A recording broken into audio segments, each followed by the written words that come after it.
ಇಲ್ಲಲ್ಲ.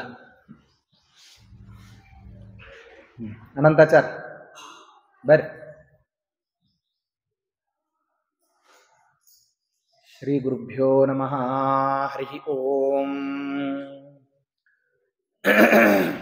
ಕರೋತು ಮಮ ಕಲ್ಯಾಣಂ ಹರಿರಹಯ ಮುಖಾಭಿದಃ ಗುರುಶ್ಚ ಮಧ್ವನಾಮ ಮೇ ವರದೋಸ್ತು ನಿರಂತರಂ. ಕಲ್ಯಾಣಾದ್ಭುತಗಾತ್ರಾಯ ಕಾಮಿತಾರ್ಥಪ್ರದಾಯಿನೇ ಶ್ರೀಮದ್ವೆಂಕಟನಾಥಾಯ ಶ್ರೀನಿವಾಸಾಯ ತೇ ನಮಃ. ವೇದಶಾಸ್ತ್ರಪುರಾಣಾಬ್ಧಿವಿಕ್ರೀಡನ ವಿಶಾರದಾನ್ ಶ್ರೀಸತ್ಯಧ್ಯಾನತೀರ್ಥಾಖ್ಯಾನುಪತಿಷ್ಠೇ ಗುರುನ್ ಮಮ. ವೇದಶಾಸ್ತ್ರಪುರಾಣಾರ್ಥರಸಪೀಯೂಷವರ್ಷಕಾನ್ ಶಿಷ್ಯವಾತ್ಸಲ್ಯಭರಿತಾನ್ ಜಾಲಿಹಾಳ ಗುರುನ್ ಭಜೆ. ಯಸ್ಯ ಸ್ಮರಣಮಾತ್ರೇಣ ಧರ್ಮದೀಕ್ಷಾ ವಿವರ್ಧತೆ ವಂದೇ ತಾನ್ ಶ್ರೀನಿವಾಸಾರ್ಯಾನ್ ಮಮ ವಿದ್ಯಾಗುರೂನ್ ಸದಾ. ಶ್ರೀ ಗುರುಭ್ಯೋ ನಮಃ. ಹರಿ ಓಂ.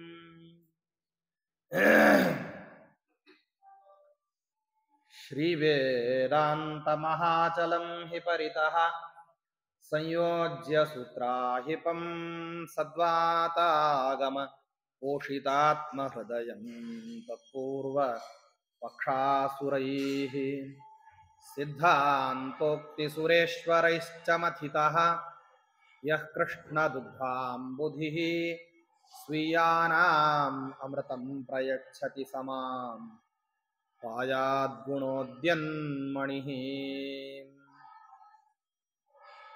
ಸಚ್ಛಾಸ್ತ್ರೋದಿತವರ್ತ್ಮನಾ ಪದಮಿದಂ ಧ್ಯಾಯನ್ ಮದಂಕಾಂಕಿತೋ ಮನ್ಮಂತ್ರಂ ಜಪಶಾಸ್ತ್ರ ಸಂಪದಮಥೋ ದಾಸ್ಯಾಮಿ ಭಾಗ್ಯೈಃ ಸಹ. ತತ್ತತ್ವಾನ್ಯಪಿ ಬೋಧಯಾಮಿ ತದನು ಪ್ರಾಪ್ಯೋ ಮದಂಗ್ರಿರ್ಭವೇತ್ ಇತ್ಯಾಘೋಷಯತೀವ ಯಃ ಕರಚಯೈಃ तं ವಾಜಿವಕ್ತ್ರಂ ಭಜೆ.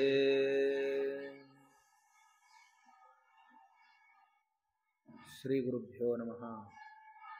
ಹರಿ ಓಂ.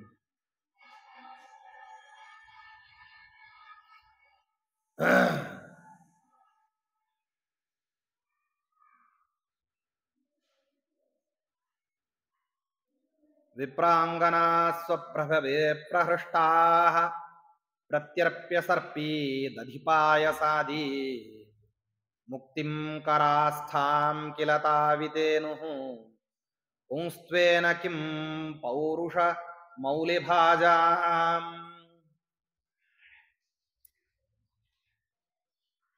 ಆ ಪರಮಾತ್ಮನನ್ನ ಸಂತೋಷಪಡಿಸಬೇಕು ಅಂತ ಹೇಳಿ ಅವರೆಲ್ಲ ವಿಪ್ರಾಂಗನೆಯರು ಸಿದ್ಧವಾದಂತಹ ಪದಾರ್ಥವನ್ನ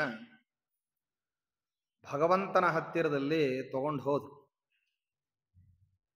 ತಗೊಂಡು ಹೋಗಿ ಪರಮಾತ್ಮನಿಗೆ ಅದನ್ನು ಸಮರ್ಪಣೆ ಮಾಡ್ತಾರೆ.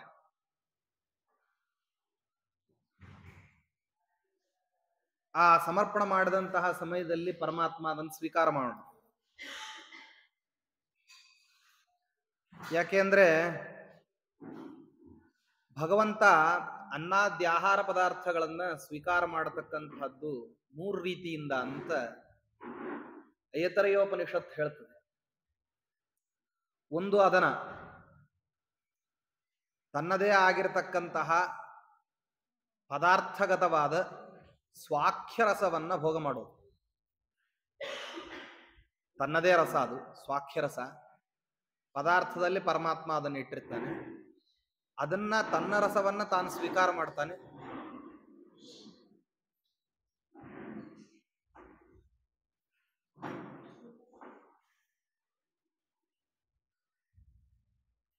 ಆ ಸ್ವಾಖ್ಯರಸವನ್ನ ಭೋಗ ಮಾಡಿದಂತಹ ಸಂದರ್ಭದಲ್ಲಿ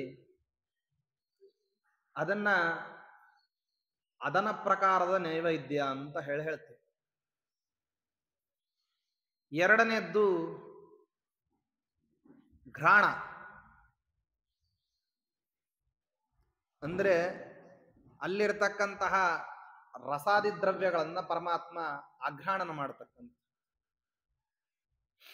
ಇದು ಎರಡನೇ ಕ್ರಮದ ನೈವೇದ್ಯ. ಮೂರನೇದ್ದಿದೆ, ಅದನ್ನ ದೃಷ್ಟಿ ಅಂತ ಹೇಳಿ. ದೃಷ್ಟಿ ಅಂದ್ರೆ ಅಲ್ಲಿರುವಂತಹ ತನ್ನ ರೂಪಗಳನ್ನ ಪರಮಾತ್ಮ ತಾನು ನೋಡ್ತಾನೆ. ಭಗವಂತನ ರೂಪದರ್ಶನ, ತನ್ನ ರೂಪ ತಾನೇ ನೋಡ್ತಕ್ಕಂಥ. ಇದು ಮೂರನೇ ಕ್ರಮದ ನೈವೇದ್ಯ. ಇದನ್ನ ದೃಷ್ಟಿ. ಅದನ್ನ ಘ್ರಾಣ ದೃಷ್ಟಿ ಆಖ್ಯ ಭೋಗತ್ರಯ ವಿಭಾಗತಃ ಮುಖನಾಸ ಚಕ್ಷುಷಾಂತತ್ ಭೋಗ್ಯಮನ್ನಂ ಹರೇಸ್ಮೃತಂ ಅಂತ. ಭಗವಂತ ಈ ರೀತಿ ಸ್ವೀಕಾರ ಮಾಡೋದನ್ನ ನೈವೇದ್ಯ ಅಂತ ಹೇಳ್ತಾರೆ. ಅಲ್ಲಿ ಪರಮಾತ್ಮ ನೋಡ್ತಾನಲ್ಲ, ಸ್ವೀಕಾರ ಮಾಡ್ತಾನಲ್ಲ. ದಾಸರಾಯರು ಹೇಳ್ತಾರದು. ಅಷ್ಟು ಹೇಳಿಬಿಟ್ರೆ ಸಾಕಂತೆ ನೈವೇದ್ಯ ಆದಂಗ. ಶ್ರೀಪತಿಯ ನೈವೇದ್ಯ ಕೊಡುವುದು ಧೂಪದ ಅಂತರ ಭೂಮಿ ಶೋಧನ, ಆಪದಿಂ ಮಂಡಲವ ಮಾಡುತ್ತ ರಂಗಬಲಿ ಹಾಕಿ, ಸೂಪ ಅನ್ನವು ಅಗ್ನಿಕೋಡದಿ ಆ ಪರಮಾನ್ನವನು ಈಶಾನ್ಯಾಪೇಯಾಲೇಹ್ಯಗಳ ನೈಋತ್ಯದಲ್ಲಿ ಇಟ್ಟು. ನಮ್ಮಲ್ಲಿ ಪದಾರ್ಥಗಳನ್ನ ಹೆಂಗಂದ್ರೆ ಹಂಗೆ ಬಡಿಸೋ ಹಂಗಿಲ್ಲ. ಆಯಾ ಪದಾರ್ಥಗಳನ್ನ ನೈವೇದ್ಯ ಕಾಲಕ್ಕೆ ಬಡಿಸ್ಬೇಕಾದ್ರೆ ಆಯಾ ದಿಕ್ಕಿಗೆ ಆಯಾ ಪದಾರ್ಥಗಳು ಬಡಿಸ್ಬೇಕು. ಯಾವನೊಬ್ನು ಆಕಸ್ಮಿಕವಾಗಿ ಉಡುಪಿ ಚೌಕಿ ಪಂಕ್ತಿಗೆ ಕಳ್ಳತನದಿಂದ ಹೋಗೊಬ್ಬವನು ಜಾತ್ಯಂತರಿತನಾದಂಥವನು ಹೋಗಿ ಕೂತ್ಕೊಂಡಂತ. ಹೋಗಿ ಕೂತ್ಕೊಂಡ, ಊಟಕ್ಕೆ ಕೂಡ್ಬೇಕು ಅನ್ನೋ ಅವಾಂತರ. ಅವ್ರಿಗೆಲ್ಲ ಏನು ಬಂದ ತಕ್ಷಣ ಕೈ ತೊಳ್ಕೊಳ್ಳೋದು, ಊಟಕ್ಕೆ ಕೂಡೋದು ಅಂತ ಅನ್ನೋದು ಇರ್ತದೆ. ಈ ಬ್ರಾಹ್ಮರು ಅಂತನ್ನೋರು ಊಟಕ್ಕೆ ಬಡಿಸ್ಬೇಕು ಅಂತಂದ್ರೆ ಅವನಿಗೆ ಬಹಳ ಕೌತುಕ, ಹೆಂಗ ಬಡಿಸ್ತಾರೆ ಅಂತ ಹೇಳಿ. ಸ್ವಾರಸ್ಯ ಅಂದ್ರೆ ಎಲೆ ಮಧ್ಯದಲ್ಲಿ ಮೊದ್ಲು ಬಡಿಸ್ತಾರೆ ಅಂತ ಅವ ಅನ್ಕೊಂಡಿದ್ದ. ಇಲ್ಲ, ಮೊದ್ಲು ಮೇಲಿಂದ ಆರಂಭ ಆಯ್ತದು ಒಂದೊಂದಾಗೇನೆ. ಅವ ನೋಡ್ತಿದ್ದಾನೆ, ಈ ಬಡಿಸೋಣಿಕೆನೆ 15-20 ನಿಮಿಷ. ಅದರಲ್ಲಿ ಬೇರೆ ಅಲ್ಲಿ ಪದಾರ್ಥಗಳು ಜಾಸ್ತಿ. ಒಂದೊಂದಾಗಿ ಬಡಿಸಿದ್ರು ಬಡಿಸಿದ್ರು ಬಡಿಸಿದ್ರು ಬಡಿಸಿದ್ರು ಬಡಿಸಿದ್ರು ಇನ್ನೇನು ಊಟಕ್ಕೆ ಕೂಡಿಸ್ಬಿಡ್ತಾರೇನೋ ಅಂತಂದಾಗ ಆ ಕಡೆ ಮಧ್ವಿಜಯ ಆರಂಭ ಆಯ್ತು. ಒಂದು ಸರಗ ಮಧ್ವಿಜಯ. ಅದನ್ನ ಹೇಳ್ತಿದ್ದಾರೆ. ಆ ಕಡೆ ಈ ಕಡೆ ಓಡಾಡೋರು, ಇನ್ನೊಬ್ರು ಮತ್ತೊಬ್ರು ಎಲ್ಲ ಓಡಾಡ್ತಾ ಇದ್ದಾರೆ. ಊಟಕ್ಕೆ ಮಾತ್ರ ಯಾರು ಕೊಡ್ತಿಲ್ಲ. ಇವನಿಗೆ ಮಾತ್ರ ಆ ಪದಾರ್ಥ ನೋಡಿದ್ರೆ ಎಲ್ಲ ವಕ್ರವಾಗಿ ಆಗ್ತಾ ಇದೆ ಬುದ್ಧಿ. ಎಲ್ರೂ ಕೂತಿಲ್ಲ, ತಾ ಕೂತು ಬಿಟ್ರೆ ತಾ ಬ್ರಾಹ್ಮಣ ಅಲ್ಲ ಅಂತ ಹೇಳಿ ಗೊತ್ತಾಗಿ ಹೋಗ್ಬಿಡ್ತದೆ. ಏನು ಮಾಡಬೇಕು? ಸರಿ, ಹಾಗೂ ಹೀಗೂ ಕಾದ. ಸುಮಾರು ಹೊತ್ತು ಕಾದ ನಂತರದಲ್ಲಿ ಎಲ್ರು ನಿತ್ಯಾನಿತ್ಯ ಜಗದ್ಧಾತ್ರಿ ಅಂತ ಹೇಳಿಬಿಟ್ಟು ಪರಿಶೇಚನ ಮಾಡ್ತಿರ್ಬೇಕಾದ್ರೆ ಇವನು ಅವರೆಲ್ಲರೂ ಮಾಡ್ತಿದ್ದಾರೆ ಅಂತ ಹೇಳಿ ನೋಡ್ಕೊಂಡು ಇವನು ಮಾಡ್ದ. ಸರಿ, ಮಾಡಿದ್ರೆ ಏನಂತಂದ್ರೆ ಇವನಿಗೆ ಚಿತ್ರಾವತಿ ಇಡೋದು ಕೆಳಗಿನಿಂದ ಮ್ಯಾಲ ಇಡ್ಬೇಕಾ, ಮ್ಯಾಲಿನಿಂದ ಕೆಳಗಿಡ್ಬೇಕಾ, ಹೆಂಗಿಡಬೇಕು ಅಂತ ಗೊತ್ತಿಲ್ಲ.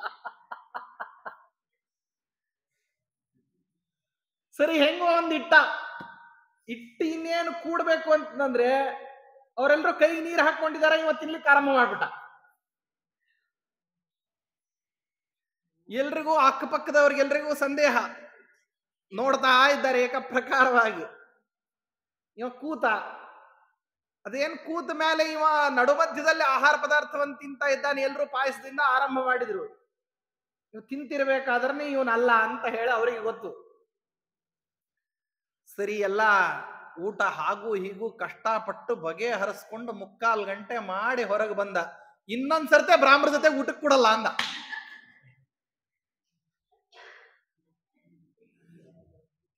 ಉಡುಪಿ ಊಟ ತುಂಬಾ ಅವಸರ.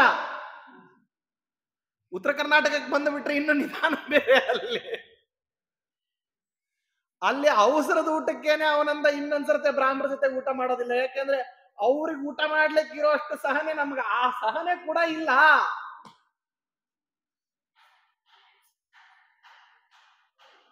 ಯಾಕೆ ಅಂದ್ರೆ ಆ ಭೋಜನ ಅಂತನ್ನೋದು ಊಟ ಮಾಡ್ತಿರ್ಬೇಕಾದ್ರೆ ಮಧ್ಯ ಮಧ್ಯದಲ್ಲಿ ಬಂದು ಬೇರೆ ಹೇಳ್ತಿರ್ತಾರೆ, ಸಾವಕಾಶ ಊಟ ಮಾಡ್ರಿ ಅಂತ. ನಾವು ಬಡಿಸಿದ್ದನ್ನೆಲ್ಲ ತಿನ್ನೋದಷ್ಟೇ ಇದೆ, ಇದ್ರಲ್ಲಿ ಸಾವಕಾಶ ಏನು ಅಂತ. ನಮ್ಮಲ್ಲಿ ನಾವು ಊಟ ಮಾಡ್ಲಿಕ್ಕೆ ಇಷ್ಟಿದೆ ವ್ಯವಸ್ಥೆ, ಇನ್ನು ದೇವರಿಗೆ ಸೂಪ ಅನ್ನವು ಅಗ್ನಿಕೋಣದಿ ಆ ಪರಮಾನ್ನವನು ಈಶಾನ್ಯಾಪೇಯಾಲೇಹ್ಯಗಳ ನೈಋತ್ಯದಲ್ಲಿ ಇಟ್ಟು ವಾಯುದಿಶದಲ್ಲಿ ಉಪಸು ಭೋಜ್ಯವು ಪಾಯಸಂಗಳು ಮಧ್ಯಘೃತ ಸಂಪೂಯಮಾನ ಭಕ್ಷ ಕ್ಷೀರಾಬ್ಧೀಶ ಸರ್ಪಿಯಲಿ ಬಾಯಿಯಿಂದಲಿ ದ್ವಾದಶ ಸ್ತುತಿ ಗಾಯನವ ನುಡಿಯುತ್ತಲಿ ಈ ಕಡೆ ಆಯಾಭಿಮಾನಿಗಳ ದೇವತೆಗಳನ್ನು ಚಿಂತಿಸುತ್ತಾ. ನೋಡ್ರಿ, ಆ ಕಾಲದಲ್ಲಿ ಆಯಾ ಪದಾರ್ಥಗಳನ್ನ ಅಲ್ಲಲ್ಲಿ ಬಡಿಸ್ಬೇಕು. ಪುರುಷನಾಗಿರ್ತಕ್ಕಂಥ ಆಗ ದ್ವಾದಶ ಸ್ತೋತ್ರವನ್ನ ಹೇಳಬೇಕಂತೆ. ಭಗವಂತನನ್ನ ಚಿಂತನ, ದ್ವಾದಶ ಸ್ತೋತ್ರ ಹೇಳೋಣ, ಎರಡು ಒಟ್ಟಿಗೆನೆ. ಓದನಕಭಿಮಾನಿ ಶಶಿ ಪರಮೋದನಕ್ಕೆ ಅಭಿಮಾನಿ ಭಾರತಿ ಆದಿವಾಕರ ಭಕ್ಷ ಕ್ಷೀರಾಬ್ಧೀಶ ಸರ್ಪಿಯಲಿ ಸ್ವಾದು ಕ್ಷೀರಬು ವಾಣಿ ಮಂಡಿಗೆ ಈ ದ್ರುಹಿಣ ನವನೀತ ಪವನ ದಾಧದಿಕ ಶಶಿ ವರುಣ ಸೂಪಕ್ಕೆ ಗರುಡ ಅಭಿಮಾನಿ. ಒಂದೊಂದು ಪದಾರ್ಥದಲ್ಲಿ ಇವನು ಆಯಾ ದೇವತೆಗಳನ್ನ ಚಿಂತನೆ ಮಾಡ್ತಾ ಹೋಗೋದು. ಹೀಗೆ ಎಲ್ಲಾ ಪ್ರತಿಯೊಂದು ದೇವತೆಗಳನ್ನ ಚಿಂತನೆ ಮಾಡ್ತಕ್ಕಂತಹ ಕ್ರಮ ಹೇಳ್ಕೊಡ್ತಾರೆ. ಯಾಕೆ ಅಂತಂದ್ರೆ ಆ ನೈವೇದ್ಯದಲ್ಲಿ ರಸನಾಮಕನಾದಂತಹ ಪರಮಾತ್ಮನ ರೂಪಗಳು ಪ್ರವೇಶ ಆಗ್ಬೇಕಂತ.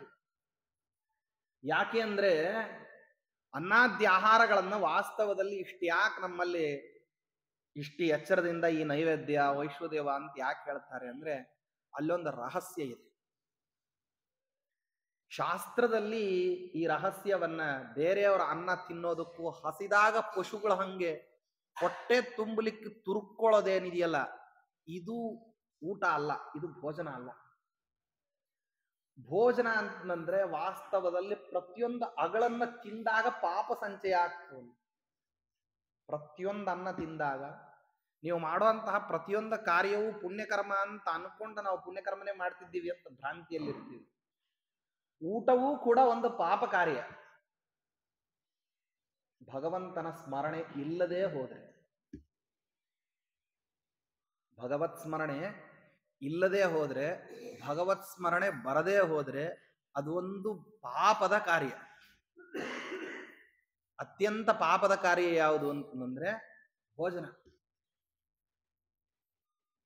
ಅದು ಪಾಪದ ಕಾರ್ಯ. ಅದು ಪುಣ್ಯದಲ್ಲಿ ಪರ್ಯವಸಾನ ಆಗಬೇಕು ಅಂತಂದ್ರೆ ಅಲ್ಲಿ ಪುಣ್ಯಮಯನಾಗಿರ್ತಕ್ಕಂತಹ ಶ್ರೀಹರಿಯ ಪ್ರತಿಯೊಂದು ರೂಪಗಳನ್ನ ಚಿಂತನ ಮಾಡಬೇಕು. ಆ ಚಿಂತನೆ ಮಾಡೋದಕ್ಕೋಸ್ಕರವಾಗಿ ಏನ್ ಮಾಡ್ತಾರೆ ಅಂದ್ರೆ ಹೇಳ್ತಾರೆ, ಪ್ರತಿಯೊಂದು ಅಗಳು ಕೇಳಿದ್ದೀರೋ ಇಲ್ಲೋ, ಗೀತಾದಲ್ಲಿ ಪರಮಾತ್ಮ ಇದನ್ನ ಬಹಳ ಸೂಚ್ಯವಾಗಿ ಹೇಳ್ತಾನೆ. ಭುಂಜತೆ ತೇ ತ್ವಘಂ ಪಾಪಾಹ ಏ ಪಚಂತ್ಯಾತ್ಮ ಕಾರಣ.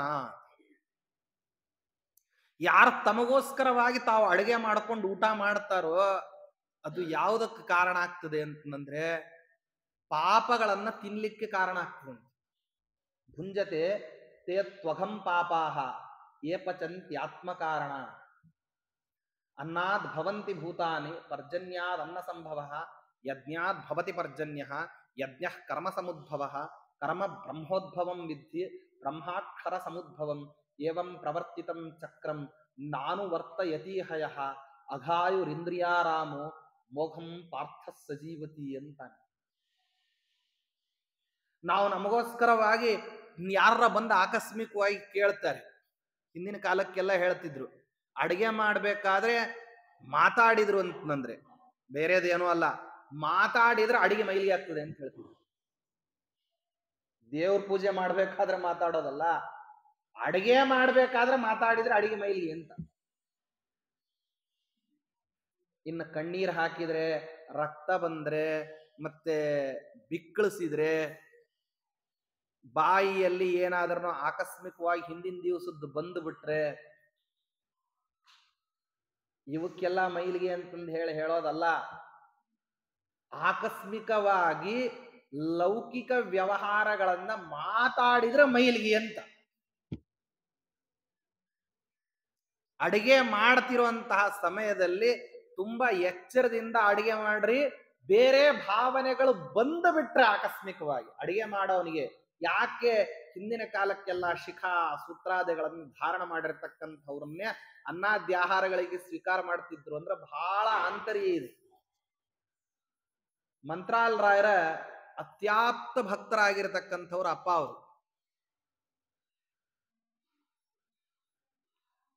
ಆ ಅಪ್ಪ ಅವರು ಒಂದ್ ಸರ್ತೆ ಯಾವುದೋ ದೇಸಾಯಿ ಮನೆಯಲ್ಲಿ ಅನ್ನವನ್ನ ಸ್ವೀಕಾರ ಮಾಡ್ಬೇಕಾದ್ರೆ ಆ ಅನ್ನ ಆ ದೇಸಾಯಿ ಕದ್ದಿರತಕ್ಕಂತಹ ಭೂಮಿಯಲ್ಲಿ ಬೆಳೆದಿರೋ ಭತ್ತದಿಂದ ಬಂದದ್ದು ಅಂತನ್ನೋ ಕಾರಣಕ್ಕೆ ಅವ್ರ ಶಿಷ್ಯನಿಗೆ ಕದಿಯೋ ಬುದ್ಧಿ ಬಂದ್ಬಿಟ್ಟಿತ್ತು.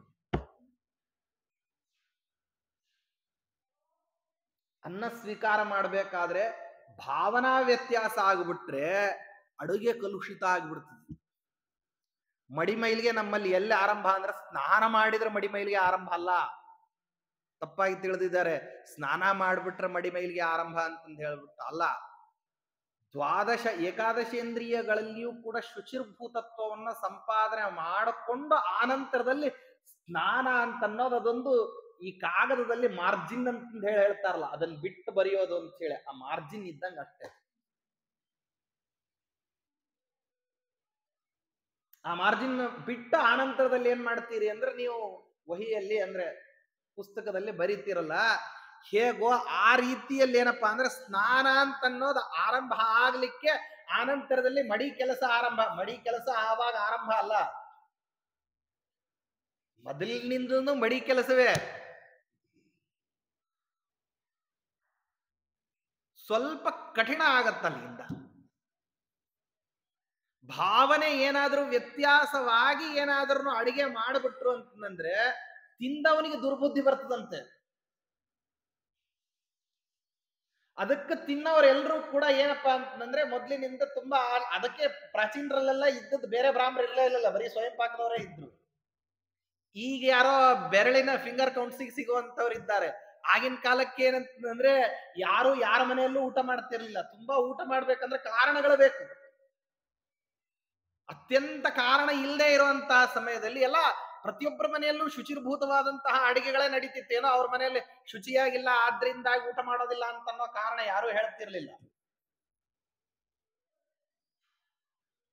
ಅತ್ಯಂತ ಶುಚಿಯಾಗಿರ್ತಕ್ಕಂತಹ ಅಡಿಗೆಯನ್ನು ಊಟ ಮಾಡೋದು ಅಂತಂದ್ರೆ ಅದಕ್ಕೆ ಈ ಡಾಕ್ಟರ್ಗಳೆಲ್ಲ ಒಂದಾವೃತ್ತಿ ನೋಡಿದ್ರಂತ ಬ್ರಾಹ್ಮರು, ಅದರಲ್ಲೂ ಮಾಧ್ವರು ಅಡಿಗೆ ಮಾಡೋದನ್ನ ನೋಡಿ ಹೈಜೆನಿಕ್ ಅಂತಂದ್ರೆ ಇನ್ ಯಾವ ಹಾಸ್ಪಿಟಲ್ ನಲ್ಲೂ ಆ ರೀತಿ ಹೈಜೆನಿಕ್ ಸಿಗೋದಿಲ್ಲ. ಮಾಧ್ವರ ಮನೆಯಲ್ಲಿ ಸಿಗೋಷ್ಟು ಹೈಜೆನಿಕ್ ಆಗಿರುವಂತ ಅಡಿಗೆ ಇನ್ನೊಂದ್ ಕಡೆ ಸಿಗೋದಿಲ್ಲ. ಯಾಕೆ? ಏನ್ ಮುಟ್ಟಿದ್ರು ಕೈ ತೊಳ್ಕೊತಾರೆ ಅಂತ. ಬೇರೆದ್ ಇನ್ನೊಂದು ಏನಾರ ಪದಾರ್ಥ ಮುಟ್ಟಿಬಿಟ್ರೆ ಕೈ ತೊಳ್ಕೊಂಡೇ ಮುಟ್ಟೋದು.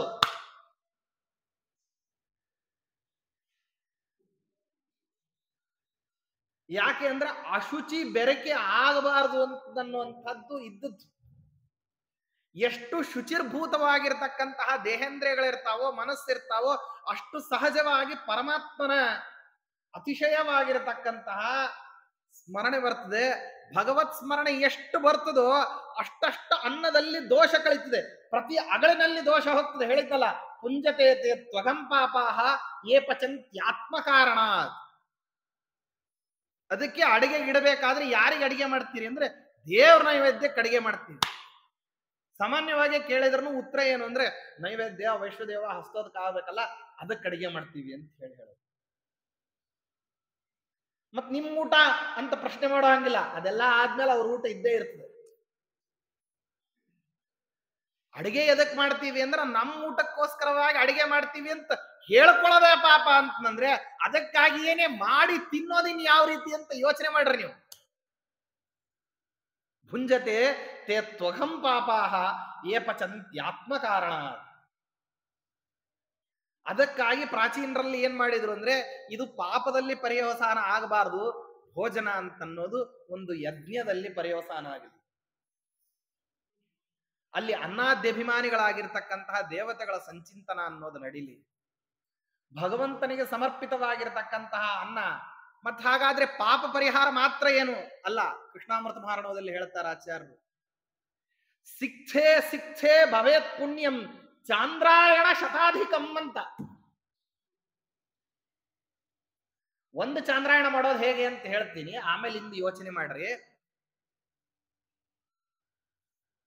ಅಮಾವಾಸ್ಯ ಊಟ ಮಾಡಿ ಪ್ರತಿಪದ ಒಂದು ತುತ್ತಿನಿಂದ ಆರಂಭ ಮಾಡ್ಕೊಂಡು ಹೋಗ್ಬೇಕು. ಶುಕ್ಲ ಪಕ್ಷದ ಪ್ರಥಮ ಪ್ರತಿಪದ ದಿವಸ ಒಂದು ತುತ್ತಿನಿಂದ ಆರಂಭ, ಅಮಾವಾಸ್ಯ ದಿವಸ ವೃತಗ್ರಹಣವನ್ನು ಮಾಡ್ಬೇಕು ಅಂತ ಪುಣ್ಯ ಆವಾಚನ ಹಿರಿಯರಿಂದಾಗಿ ಅನುಜ್ಞಾ ಸ್ವೀಕಾರ ಇದನ್ನೆಲ್ಲ ಮಾಡಿಕೊಂಡು ಪ್ರತಿಪದ ದಿವಸ ಆರಂಭ ಒಂದೇ ತುತ್ತು ಊಟ. ಒಂದ್ ತುತ್ತು ಊಟ ಮಾಡಿ ಮತ್ ತಗೊಂಡಾಗೆಲ್ಲ ಒಂದೇ ತುತ್ತು ಅಂತ ಹೇಳಿ ತಿಂತಾನೆ ಇರೋದಲ್ಲ. ಮತ್ತೆ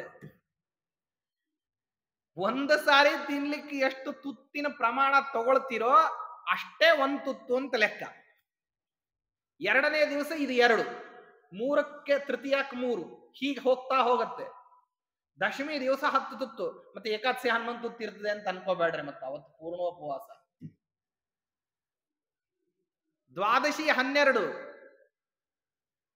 ಶುದ್ಧ ಪೌರ್ಣಿಮಾ ದಿವಸ 15, ಮತ್ತೆ ತಿರ್ಗಾ ಪ್ರತಿಪದಾ ಪ್ರವೃತ್ತಿ 14, 13, 12, ಈಗ ಬರ್ತಾ ಬರ್ತಾ ಬರ್ತಾ ಬರ್ತಾ ಅಮಾವಾಸ್ಯ ದಿವಸ ಪೂರ್ಣ ಶುದ್ಧೋಪವಾಸ. ಹೀಗೆ ಮಾಡಿದ್ರೆ ಒಂದು ಚಾಂದ್ರಾಯಣ. ಇದನ್ನ ಮಾಸ ಚಾಂದ್ರಾಯಣ ಅಂತ ಕರೀತಾರೆ. ಯತಿ ಚಾಂದ್ರಾಯಣ ಅಂತ ಒಂದಿದೆ, ಅದರಲ್ಲಿ 2 ಪ್ರಭೇದ. 8 ತುತ್ತು ತಿಂದು ಮಾಡೋದು ಒಂದು ಯತಿ ಚಾಂದ್ರಾಯಣ, 12 ತುತ್ತು ತಿಂದು ಮಾಡೋದು ಇನ್ನೊಂದು ಯತಿ ಚಾಂದ್ರಾಯಣ. ಮಾಸ ಪೂರ್ತಿ 8 ತುತ್ತು ತಿಂದು, ಹಂಗಂದ್ರೆ ಊಟಕ್ಕೆ ಕೂತಾಗ ಒಂದ್ಸರ್ತಿ 8 ತುತ್ತು ಅಲ್ಲ, ಒಂದೇ ಸರ್ತೆ ಊಟ, ಕೂತಾಗ 8 ತುತ್ತು.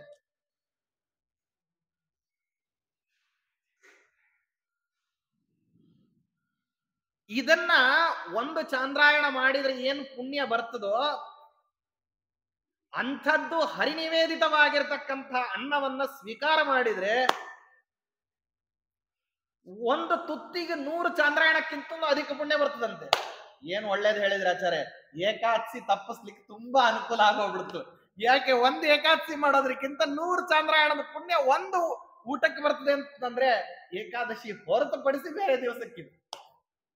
ಏಕಾದಶಿ ಅನುಷ್ಠಾನ ಇದ್ದೇ ಇದೆ, ಅದು ಯಾವತ್ತಿಗೂ ತಪ್ಪೋದಿಲ್ಲ. ಸಿಕ್ಥೇ ಸಿಕ್ಥೇ ಭವೇತ್ ಪುಣ್ಯಂ ಚಾಂದ್ರಾಯಣ ಶತಾಧಿಕಂ. ಬೇರೆಲ್ಲ ಅಂದ್ರೆ ಊಟ ಮಾಡ್ಲಿಕ್ಕೇನೆ ಇಷ್ಟಿದೆ ಅಂದ್ರೆ ಊಟ ತಪ್ಪಿಸ್ಕೊಂಡು ಬೇರೆ ವ್ರತ ಮಾಡಿದ್ರೆ ಇದಕ್ಕಿಂತ ಹೆಚ್ಚಿನ ಸಾಧನೆ ಆಗ್ಬೇಕು. ಅವಾಗ ಊಟ ಮಾಡ್ಬೇಕಾದ್ರೆ ದಿನನಿತ್ಯ ಇಷ್ಟು ಅನುಸಂಧಾನವನ್ನು ಇಟ್ಟುಕೊಂಡು ಊಟ ಮಾಡ್ರಿ, ಇಷ್ಟು ಅನುಸಂಧಾನ ಇಟ್ಟುಕೊಂಡು ಹರಿನೈವೇದ್ಯವನ್ನ ಮಾಡ್ರಿ ಅಂತ ಹೇಳ್ತಾರೆ ಶಾಸ್ತ್ರಕಾರರು. ಅಂತಂದ್ರೆ ಹಾಗಿದ್ದ ಪಕ್ಷದಲ್ಲಿ ಊಟ ಬಿಡುವಂತಹ ವ್ರತ ಏನಾರ ಮಾಡ್ತೀವಿ, ಅದು ಧಾರಣೆ ಪಾರಣೆನೋ ಅಥವಾ ಕೃಚ್ಛ್ರವೋ ಪರಾಕವೋ ಪ್ರಾಜಾಪತ್ಯವೋ ಯಾವುದಾದ್ರೂ ಉಪವಾಸದ ವ್ರತಗಳನ್ನ ಮಾಡ್ತೀವಿ ಅಂತನ್ನೋ ಹಂಗಿದ್ರೆ ಇದನ್ನ ಮೀರಿಸಿರತಕ್ಕಂತಹ ಪುಣ್ಯ ಆ ಉಪವಾಸಕ್ಕೆ ಬರ್ತಿರ್ಬೇಕು. ಆವಾಗ ಏನಪ್ಪಾ ಅಂತಂದ್ರೆ ಆವಾಗ ಉಪವಾಸದಿಂದ ಹೆಚ್ಚಿನ ಪುಣ್ಯ ಬರಬೇಕು. ನಿತ್ಯ ಭೋಜನವನ್ನ ಮಾಡಬೇಕಾದ್ರೆ ಇಷ್ಟ ಅನುಸಂಧಾನ ಇಟ್ಟುಕೊಂಡು ಭೋಜನ ಬಿಟ್ಟರೆ ಇದಕ್ಕಿಂತ ಹೆಚ್ಚಿನ ಅನುಸಂಧಾನ ಬಂದ್ರೆ ಅದೇನಪ್ಪಾ ಅಂತಂದ್ರೆ ಆವಾಗ ವೃತ ನಿಯಮಗಾದಿಗಳಿಂದಾಗಿ ಪುಣ್ಯ ಸಂಚಯ ಮಾಡಿಕೊಳ್ಳೋದು ಅಂತನ್ನುವಂಥ ಅಭಿಪ್ರಾಯ. ಅದಕ್ಕಾಗಿ ಆ ವಿಪ್ರಪತ್ನಿಯರೆಲ್ಲ ಬಂದು ಪರಮಾತ್ಮನ ಹತ್ತಿರದಲ್ಲಿ ಇಟ್ಟುಬಿಟ್ಟು ಅವ್ರಿಗೇನ್ ದ್ವಾದಶ ಸ್ತೋತ್ರ ಇಲ್ಲ ಅವ್ರು ಹೇಳಲಿಕ್ಕೆ ಆರಂಭ ಮಾಡಿದ್ರು. ಪರಮಾತ್ಮ ಸಂತೋಷದಿಂದ ಅವ್ರು ಹೇಳಿದ ತಕ್ಷಣ ಎಲ್ಲಾ ಅನ್ನವನ್ನು ಊಟ ಮಾಡಿದ. ಸವಿಪ್ರಪತ್ನ್ಯರ್ಪಿತ ಭಕ್ತ ಭುಕ್ತ್ವಾ ವಿಭುಸ್ಸಮಾಸಕ್ತಮನಾ ಇವೈಂದ್ರಂ ಅಭುಂಕ್ತ ಭೋಜ್ಯಂ ಗತಭೀರ್ಗಿರೀಂದ್ರ ವಪುಸ್ವಕೀಯಾರ್ಪಿತಮ ಪ್ರತೀತಃ. ಸವಿಪ್ರಪತ್ನ್ಯರ್ಪಿತ ಭಕ್ತ ಭುಕ್ತ್ವಾ, ಈ ರೀತಿಯಾಗಿರುವಂತಹ ವಿಪ್ರಪತ್ನಿಯರು ತಾವು ಯಜಮಾನರ ಕೊಡೋದಿಲ್ಲ ಅಂದಾಗ ತಾವು ತಗೊಂಡ್ಬಂದ್ಬಿಟ್ಟಿದ್ರು. ಈ ಯಜಮಾನರನ್ನ ನಿಷೇಧ ಮಾಡಿ ಕೆಲಸ ಮಾಡೋದೇನಿದೆಯಲ್ಲ ಇದನ್ನೆಲ್ಲ ತುಂಬಾ ಕದ್ದು ಮುಚ್ಚಿ ಮಾಡ್ಬೇಕಾಗ್ತದೆ. ಆಕಸ್ಮಿಕವಾಗಿ ಸಿಕ್ಕಿಬಿಟ್ರೆ ಆವಾಗ ತಪ್ಪು ಮಾಡಿ ಸಿಗ್ಬಿದ್ದ ಹಾಗೆ, ಆವಾಗ ಏನು ಬೇಕಾದ್ರೂ ಶಿಕ್ಷೆ ಆಗ್ಬೋದು. ಶಿಕ್ಷಾ ಅಂದ್ರೆ ಏನ್ ಬೇಕಾದ್ರೂ ಸಿಗ್ಬಹುದು. ಯಾಕೆ? ಅವ್ರ ಯಜಮಾನ್ರಲ್ವೇ, ಏನ್ ಶಿಕ್ಷಾ ಕೊಡ್ತಾರೆ? ಪ್ರಾಚೀನರಲ್ಲೆಲ್ಲ ಶಿಕ್ಷಾ ಬಹಳ ವಿಚಿತ್ರವಾಗಿರುವಂತದ್ದು. ಏನಂದ್ರೆ ಮಾತಾಡ್ಸೋದಿಲ್ಲ ಅಂತ ಹೇಳ್ಬಿಟ್ರೆ ಮುಗ್ದೇ ಹೋಯ್ತು, ದೊಡ್ಡ ಶಿಕ್ಷಾ. ಅಥವಾ ಇನ್ನು ಅದಕ್ಕಿಂತ ಸೂಕ್ಷ್ಮ, ನೀ ಮಾಡಿದ ಅಡಿಗೆ ನಾವು ಊಟ ಮಾಡೋದಿಲ್ಲ, ಹೊರಗೆ ತಿಂತೀನಿ ಅಂತಲ್ಲ, ಉಪವಾಸ ಕೊಡ್ತೀನಿ ಅಂತ. ಈಗಿನ ಕಾಲಕ್ಕೆಲ್ಲ ಮಾಡಿದ ಅಡಿಗೆ ಊಟ ಮಾಡೋದಿಲ್ಲ, ಹಾಗಾದ್ರೆ ಹೊರಗೆ ತಿಂತಿರ್ಬೇಕು ಬಿಡ್ರಿ. ಇನ್ನೆಲ್ಲ ಅದನ್ನ ಬೇರೆ ಕಡೆ ಒಳ್ಳೆ ಸುಗ್ರಾಸವಾದ ಭೋಜನ ನಡೀತಿರ್ಬೇಕು, ಅದಕ್ಕಾಗಿ ಊಟ ಬಿಟ್ಟಿದ್ದಾರೆ. ಆಗಲ್ಲ.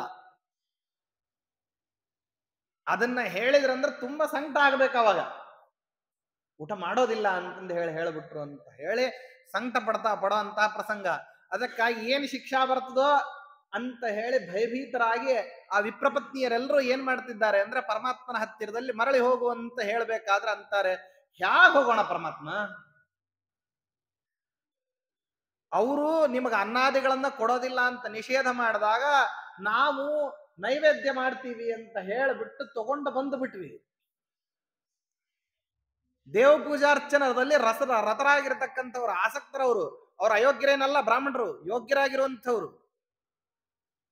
ಅವ್ರನ್ನ ನಿನಗೆ ಅನ್ನಾದಿಗಳನ್ನ ಕೊಡ್ಲಿಕ್ಕೆ ಕಾರಣ, ಕೊಡದೇ ಇರ್ಲಿಕ್ಕೆ ಕಾರಣ ಏನು ಅಂತಂದ್ರೆ, ನೀನು ಏನ್ ಮಾಡ್ತೀಯ ಅಂದ್ರೆ ಸಕಲ ವಿಧರಾಗಿರ್ತಕ್ಕಂಥ ಗೋಪಾಲಕರ ಜೊತೆಗೆ ಸೇರ್ಕೊಂಡು ಅನ್ನವನ್ನ ಸ್ವೀಕಾರ ಮಾಡ್ಬಿಡ್ತೀಯ. ಹಂಗ ನೀ ಅನ್ನವನ್ನ ಸ್ವೀಕಾರ ಮಾಡಿಬಿಟ್ಟಿ ಅಂತಂದಾದ್ರೆ ಪರರು ಸ್ವೀಕಾರ ಮಾಡಿರ್ತಕ್ಕಂತಹ ಅನ್ನವನ್ನ ನಿನಗೆ ಕೊಡುವಂತಹ ಸಂದರ್ಭದಲ್ಲಿ ಅದು ಉಚ್ಚಿಷ್ಟ ಭೋಜನ ಮಾಡಿಸ್ದಂಗ ಆಗ್ತದೆ. ಭಗವಂತನಿಗೆ ಉಚ್ಚಿಷ್ಟ ಹೆಂಗ್ ಕೊಡೋದು? ಒಂದೇ ಪಂಕ್ತಿಯಲ್ಲಿ ಊಟ ಇಲ್ಲಲ್ಲ. ಪರಮಾತ್ಮನಿಗೆ, ಬೇರೆ ದೇವತಾ ವ್ಯಕ್ತಿಗಳಿಗೆ ರಮಾ ನೈವೇದ್ಯನೂ ಕೂಡ ದೇವರದಾದ್ಮೇಲೆ ನೈವೇದ್ಯ, ವಾಯುವಾದಿ ದೇವತೆಗಳದ್ದು ಆನಂತರದಲ್ಲಿ. ವಿಭಿನ್ನ ಅಧಿಷ್ಠಾನದಲ್ಲೇ ಸ್ವೀಕಾರ ಮಾಡೋದಾದ್ರೂ ವೈಶ್ವದೇವದಲ್ಲಿ ಮತ್ತೆ ಪುನಃ ಆಮೇಲೆ. ಹಸ್ತೋದಕ್ಕೆ ಕೊಡೋದಾದ್ರೆ ಅದ ಇನ್ನ ಇದರ ನಂತರದಲ್ಲಿ. ಹೀಗೆ ಆಯಾ ತಾರತಮ್ಯದಲ್ಲಿ ಕೊಡಬೇಕಾಗಿರ್ತಕ್ಕಂತಹ ಅನ್ನವನ್ನ ಏಕಕಾಲಕ್ಕೆ ನೀನು ಆ ರೀತಿಯಲ್ಲಿ ತತ್ವದೇವತೆಗಳಿಗೆಲ್ಲ, ಅವ್ರು ಗೋಪಾಲಕರು ತತ್ವದೇವತೆಗಳೇ ಆಗಿ ಬಂದಿರಬಹುದು, ಆದ್ರೆ ಅವರಿಗೆ ಕೊಟ್ಟಿರ್ತಕ್ಕಂತಹ, ನಿನಗೆ ಕೊಟ್ಟಿರೋ ಅನ್ನವನ್ನ ಅವರು ಭುಜಿಸಿದ ಮೇಲೆ ಪುನಃ ನಿನಗೆ ಭೋಜನ ಮಾಡುವಂತ ಹೇಳೋದು ಹೆಂಗೆ? ಆ ಪದಾರ್ಥವನ್ನು ನಿನ್ನ ಎದುರಿಗೆ ಇಡೋದು ಹೆಂಗೆ? ಅದಕ್ಕೆ ಏನ್ ಮಾಡೋದು? ಅದಕ್ಕಾಗಿ ಕೊಟ್ಟಿಲ್ಲ ಅವರು, ಅವರು ಅಪರಾಧಿಗಳಲ್ಲ ಅಂತ ಹೇಳಿ ವಿಪ್ರಪತ್ನಿಯರು ಹೇಳಿದ್ರೆ ಪರಮಾತ್ಮ ನಗುತ್ತಾನೆ.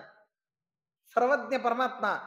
ಆದರೆ ತನ್ನ ಭಕ್ತಿಯರು ತಮ್ಮ ಗಂಡಂದರ ಬಗ್ಗೆ ಆದರಾಭಿಮಾನನೂ ಇಟ್ಟುಕೊಂಡು ಅವರು ಶಿಕ್ಷಿಸ್ತಾರೇನೋ ಅಂತನ್ನುವಂತಹ ಭಯದಿಂದ ತಾವು ಹೋಗ್ತಾ ಇಲ್ಲ. ನಿಜವಾದ ಭಕ್ತಿಯರು ತನ್ನಲ್ಲಿ ಅಪಾರವಾದ ಅನುರಾಗದಿಂದ ಅಲ್ಲಿಗೆ ಬಂದಿದ್ದಾರೆ. ಇಷ್ಟು ಅಭಿಮಾನ ಇಟ್ಟುಕೊಂಡು ಬಂದವರು ಕೂಡ ಯಾವ ಧರ್ಮಗಳು ಅತ್ಯವಶ್ಯಕವಾಗಿ ವೇದಶಾಸ್ತ್ರಗಳಲ್ಲಿ ಸ್ತ್ರೀಯರಿಗೋಸ್ಕರವಾಗಿ ಹೇಳಿದ್ದಾವೋ ಅದರಲ್ಲಿ ಪ್ರಧಾನವಾದಂತಹ ಧರ್ಮ ಪಾತಿವೃತ್ಯ. ಅದಕ್ಕೆ ಎಲ್ಲಿ ಚ್ಯುತಿ ಬಂದು ಬಿಡುತ್ತೋ ಅಂತ ಹೆದರಿಕೆ. ಪರಮಾತ್ಮ ನಕ್ಕ ಹೇಳ್ತಾನೆ, ನೀವು ಯಾವ ಭಯನೂ ಇಟ್ಕೊಳ್ಬೇಕಾಗಿಲ್ಲ. ಯಾಕೆ? ನೀವು ಈ ಪದಾರ್ಥಗಳನ್ನ ತಗೊಂಡು ಹೋಗ್ತಿರೋ ಹಂಗೇನೆ ನಿಮ್ಮ ಗಂಡಂದ್ರ ಹಾರ್ದಿಕವಾಗಿ ನಿಮ್ಮನ್ನ ಏನ್ ಮಾಡ್ತಾರೆ ಅಂದ್ರೆ ಸ್ವಾಗತ ಮಾಡ್ತಾರೆ. ಏನ್ ಚಿಂತೆ ಇಟ್ಟುಕೊಳ್ಬೇಡ್ರಿ. ಅತ್ಯಾದರದಿಂದಾಗಿ ನಿಮ್ಮನ್ನ ಬರಮಾಡ್ಕೊಳ್ತಾರೆ. ಯಾವ ಶಿಕ್ಷಾನೂ ಇಲ್ಲದೇನೆ ನಿಮ್ಮನ್ನ ಗೌರವದಿಂದ ಒಳಗೆ ಸೇರಿಸ್ಕೋತಾರೆ. ಹೋಗ್ಬರ್ರಿ ಎಂದ ಪರಮಾತ್ಮ.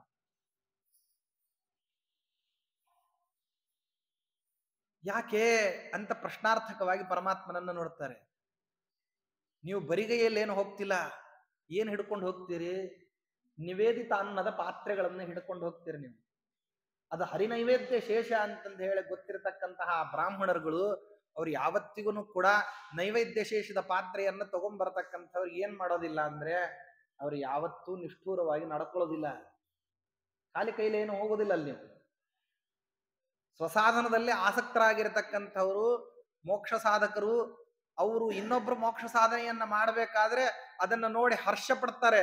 ನೀವು ಸಾಧನಕ್ಕೋಸ್ಕರವಾಗಿ ಬಂದಿದ್ದೀರಿ ಅಂತ ತಿಳಿತಾರೆ ಹೊರತು ನೀವು ತಮ್ಮನ್ನ ಧಿಕ್ಕಾರ ಮಾಡಿ ಕೃಷ್ಣನ ಹತ್ತಿರ ಹೋಗಿದ್ರಿ ಅಂತ ಅವ್ರು ಯಾರೂ ಪರಿಭಾವಿಸೋದಿಲ್ಲ. ಹೋಗ್ರಿ ಅಂತ ಹೇಳ್ತಾರೆ. ಆಗ ಆ ವಿಪ್ರಪತ್ನಿಯರೆಲ್ಲ ಬರೋಣ, ಆ ಬ್ರಾಹ್ಮಣರೆಲ್ಲರೂ ಕೂಡ ಅದಕ್ಕಾಗಿ ಕಾತರಿಸಿದ್ದ ಹಂಗೆ ಹೆಂಡತಿಯರನ್ನ ಬರಮಾಡಿಕೊಳ್ಳೋಣ. ಅತ್ಯಾನಂದದಿಂದಾಗಿ ಪರಮಾತ್ಮನ ಸೇವಾ ಸಲ್ಲಿಸಿರತಕ್ಕಂಥವ್ರು ನೀವು ಅಂತ ಹೇಳೋಣ. ಹೀಗೊಂದು ಆನಂದಮಯವಾಗಿರತಕ್ಕಂತಹ ಸನ್ನಿವೇಶವನ್ನ ಪರಮಾತ್ಮ ಅನ್ನ ಸ್ವೀಕಾರ ಮಾಡೋದರ ಮೂಲಕವಾಗಿ ಆ ಬ್ರಾಹ್ಮಣರಿಗೂ ಬ್ರಾಹ್ಮಣ ಸ್ತ್ರೀಯರಿಗೂ ಕೂಡ ಒಂದು ಅನುರಾಗವನ್ನು ಉಂಟ ಮಾಡಿದ್ದಾರೆ. ಹೇಗೆ ಪರಮಾತ್ಮ ವಿಪ್ರಪತ್ನಿಯರು ಕೊಟ್ಟಿರತಕ್ಕಂತಹ ಅನ್ನವನ್ನ ಸ್ವೀಕಾರ ಮಾಡಿದ್ನೋ ಅದೇ ರೀತಿಯಲ್ಲಿ ವಾಸ್ತವದಲ್ಲೇನೆ ಸಕಲ ಪದಾರ್ಥಗಳಲ್ಲಿ ರಸಭೋಗವನ್ನು ಮಾಡತಕ್ಕಂತಹ ಭಗವಂತ ಇಂದ್ರಿಯಾಭಿಮಾನಿ ದೇವತೆಗಳೆಲ್ಲರೂ ಕೂಡ ಅವ್ರವ್ರು ಸಮರ್ಪಣೆ ಮಾಡ್ಬೇಕಂತ. ನಾವು ನೋಡ್ರಿ ಈ ನೈವೇದ್ಯ ಅನ್ನೋದು ನಡೆಯೋದೇ ಬೇರೆ ಕ್ರಮದಲ್ಲಿ. ಹೆಂಗಸರು ಈ ರೀತಿ ನೈವೇದ್ಯ, ಗಂಡಸರು ದ್ವಾದಶ ಸ್ತೋತ್ರ ಹೇಳೋದ್ರ ಮೂಲಕವಾಗಿ, ಪರಿಷೇಕಾದಿಗಳನ್ನ ಮಾಡೋದ್ರ ಮೂಲಕವಾಗಿ, ಮತ್ತೆ ತಾವು ಸಂಚಿಂತನ ಮಾಡೋದ್ರ ಮೂಲಕವಾಗಿ, ಭಗವದ್ ರೂಪಗಳನ್ನು ಧ್ಯಾನ ಮಾಡೋದ್ರ ಮೂಲಕವಾಗಿ. ಇವರು ಮೇಲಿದ್ದಾರಲ್ಲ ದೇವತೆಗಳು, ಅವರಿಗೆ ಸ್ವಾತಂತ್ರ್ಯ ಇಲ್ಲ. ಅವರು ಅಲ್ಲಲ್ಲಿ ಬಂದು ನಿಂತುಕೊಂಡಿರ್ತಾರೆ. ಅನ್ನದಲ್ಲಿ ಕೇಶವ ಅಂದ್ರೆ ಕೇಶವ ಅಲ್ಲ, ಚಂದ್ರಾಂತರ್ಗತನಾದ ಕೇಶವ, ಚಂದ್ರಾಂತರ್ಗತ ಭಾರತೀಯ ರಮಣ ಮುಖ್ಯ ಪ್ರಾಣಾಂತರ್ಗತನಾದಂತಹ ಕೇಶವ. ಪರಮಾನ್ನದಲ್ಲಿ ಭಾರತ್ಯಂತರ್ಗತನಾದಂತಹ ಮುಖ್ಯ ಪ್ರಾಣಾಂತರ್ಗತನಾದಂತಹ ನಾರಾಯಣ. ಭಕ್ಷ್ಯದಲ್ಲಿ ಸೂರ್ಯಾಂತರ್ಗತನಾಗಿರ್ತಕ್ಕಂತಹ ಭಾರತೀಯ ರಮಣ ಮುಖ್ಯ ಪ್ರಾಣಾಂತರ್ಗತನಾದಂತಹ ಮಾಧವ.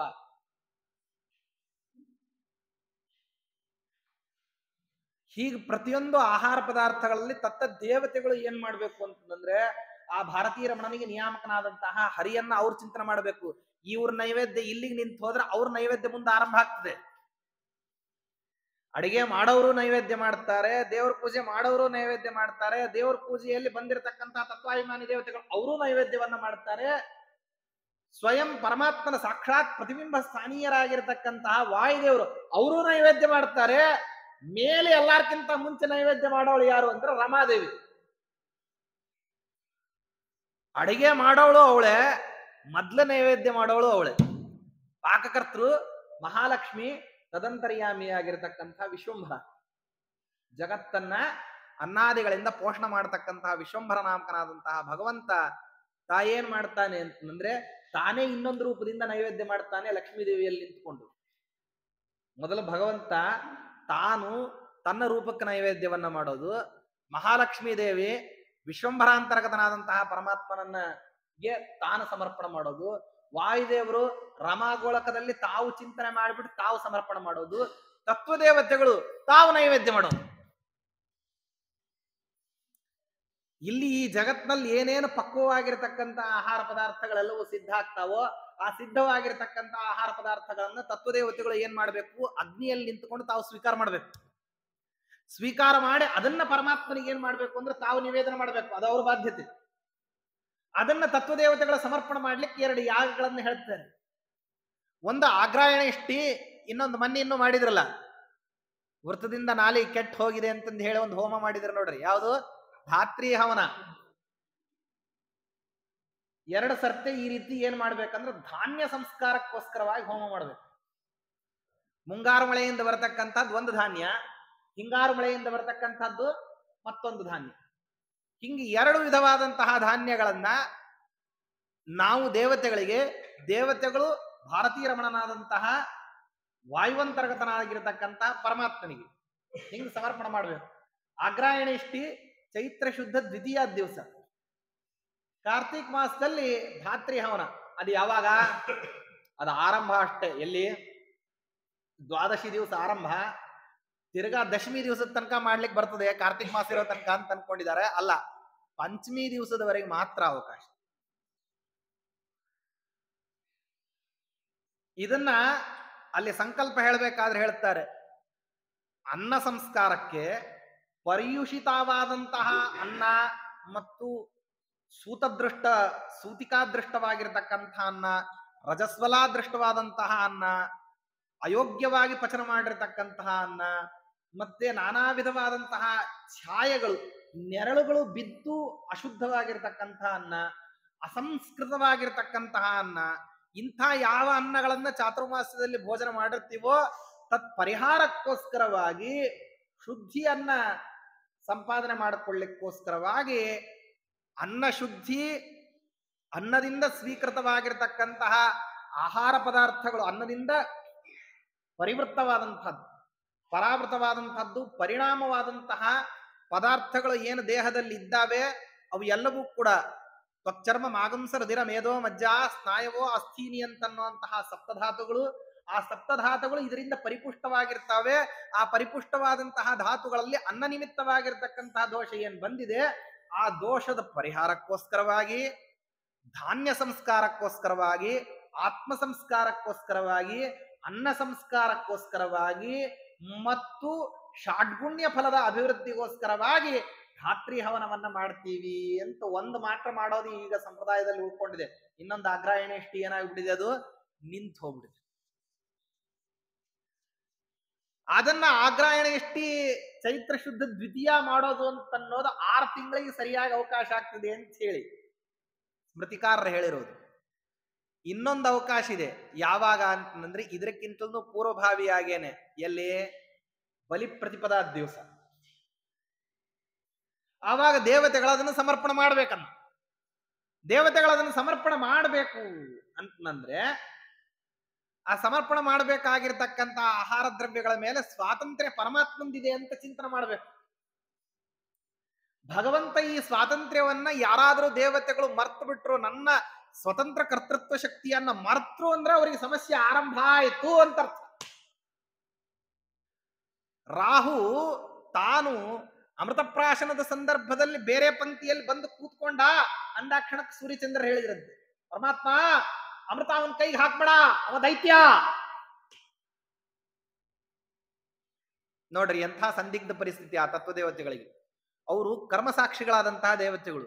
ಅನರ್ಥ ಏನಾದ್ರೂ ನಡೆದ ತಕ್ಷಣ ಮೊದಲು ಹೋಗಿ ಏನ್ ಮಾಡ್ಬೇಕು ಅಂದ್ರೆ ರಿಪೋರ್ಟ್ ಮಾಡ್ಬೇಕು ಅವ್ರು. ಆದಿತ್ಯ ಚಂದ್ರ ವನಿಲೋ ನಲಶ್ಚ ಪ್ರಜಾಪತಿಶ್ಚೇತಿ ಪಿತಾಮಹಶ್ಚ ಅಹಶ್ಚ ರಾತ್ರಿಶ್ಚ ಉಭೇಚ ಸಂಧೆ ಧರ್ಮಶ್ಚ ಜಾನಾತಿ ನರಸ್ಯ ವೃತ್ತಂ. ಅವ್ರು ಹೇಳ್ಬೇಕನ್ನ. ಪರಮಾತ್ಮನಿಗೆ ಪ್ರತಿಯೊಂದನ್ನು ಕಾಲ ಕಾಲಕ್ಕೆ ಹೋಗಿ ಏನ್ ಮಾಡ್ತಿರ್ಬೇಕು ಅಂದ್ರೆ ನಡೆಯೋದನ್ನ ಹೇಳ್ತಾನೆ ಇರ್ಬೇಕು ಅವರು. ಯಮದೇವರ ಹತ್ರ ಬಂದು ಹೇಳ್ಬೇಕು, ಸ್ವಾಮಿ ಇಂಥವ್ರು ಇಂಥ ಕರ್ಮಗಳನ್ನ ಮಾಡಿದ್ದಾರೆ, ಅದಕ್ಕೆ ನಾವು ಸಾಕ್ಷಿ ಅಂತ ಹೇಳ್ಬೇಕು. ಇವರು ಕರ್ಮ ಸಾಕ್ಷಿಗಳಾದಂತಹ ದೇವತೆಗಳು, ಅದರಲ್ಲಿ ಸೂರ್ಯಚಂದ್ರರು ಇದ್ದಾರೆ. ಆದ್ರಿಂದಾಗಿ ನಡೆಯುವಂತಹ ವ್ಯಾಪಾರ ಏನಿದೆಯಲ್ಲ, ರಾಹು ಮೋಸ ಮಾಡ್ತಿರತಕ್ಕಂತಹ ಕಾರ್ಯಕ್ರಮ, ಅದನ್ನ ಪರಮಾತ್ಮರಿಗೆ ಹೇಳಬೇಕಾದದ್ದು ಕರ್ತವ್ಯ. ಹೇಳಿದ್ದಕ್ಕೋಸ್ಕರ ಆದದ್ದೇನು, ಮುಂದೆ ರಾಹು ಮತ್ತು ಖಂಡಿತವಾದಂತಹ ಮುಂಡದಿಂದಾಗಿ ಪ್ರಾಪ್ತವಾಗಿರತಕ್ಕಂತಹದ್ದು ಇನ್ನೊಂದು ಶರೀರ, ಇನ್ನೊಬ್ಬ ದೈತ್ಯ ಕೇತು. ಇವರೇನು ಮಾಡಿದ್ರು, ಕಾಲ ಕಾಲದಲ್ಲಿ ಸೂರ್ಯಚಂದ್ರನ್ನ ಪೀಡನ ಮಾಡ್ಲಿಕ್ಕೆ ಆರಂಭ ಮಾಡಿದ್ರು. ನೋಡ್ರಿ, ಹೇಳಿದ್ದಕ್ಕೆ ರಾಹುಕೇತುಗಳಿಂದ ಪೀಡೆ, ಹೇಳಿಲ್ಲ ಅಂದ್ರೆ ಕರ್ಮಚ್ಯುತಿ ಅಂತ ಪರಮಾತ್ಮ ಶಿಕ್ಷೆ ಕೊಡ್ತಾನೆ. ಕರ್ಮಾನುಷ್ಠಾನ ಮಾಡಬೇಕು, ಆದರೆ ಪರಮಾತ್ಮನಿಗೆ ಇದು ಅಜ್ಞಾತವಾಗಿದೆ ಅಂತ ಹೇಳ್ಕೊಳ್ಳೋ ಹಾಗಿಲ್ಲ. ಪರಮಾತ್ಮ ನಿಂಗೆ ಗೊತ್ತಿಲ್ಲ ಅವ ರಾಹು ಅಂತ ಅನ್ಬಾರ್ದು. ಪರಮಾತ್ಮ ಅವ ರಾಹು ಅಂತ ಅಷ್ಟೇ ಹೇಳಬೇಕು, ಹೇಳಲೇಬೇಕು. ಆದರೆ ಭಗವಂತನಿಗೆ ಕರ್ತೃತ್ವ ಶಕ್ತಿ ಇದೆ, ಸ್ವಾತಂತ್ರ್ಯ ಇದೆ ಅಂತನ್ನೋ ಅನುಸಂಧಾನವನ್ನು ಮರ್ತು ಹೇಳೋ ಹಾಗಿಲ್ಲ. ಆಕಸ್ಮಿಕವಾಗಿ ಮರ್ತ್ರೆ ಏನ್ ಮಾಡದ ಪರಮಾತ್ಮ, ಸೂರ್ಯಚಂದ್ರರಿಗೆ ರಾಹುಕೇತುಗಳು ಬಂದು ಕಾಲ ಕಾಲಕ್ಕೆ ನಿಮ್ಮನ್ನು ಪೀಡಿಸ್ಲಿ.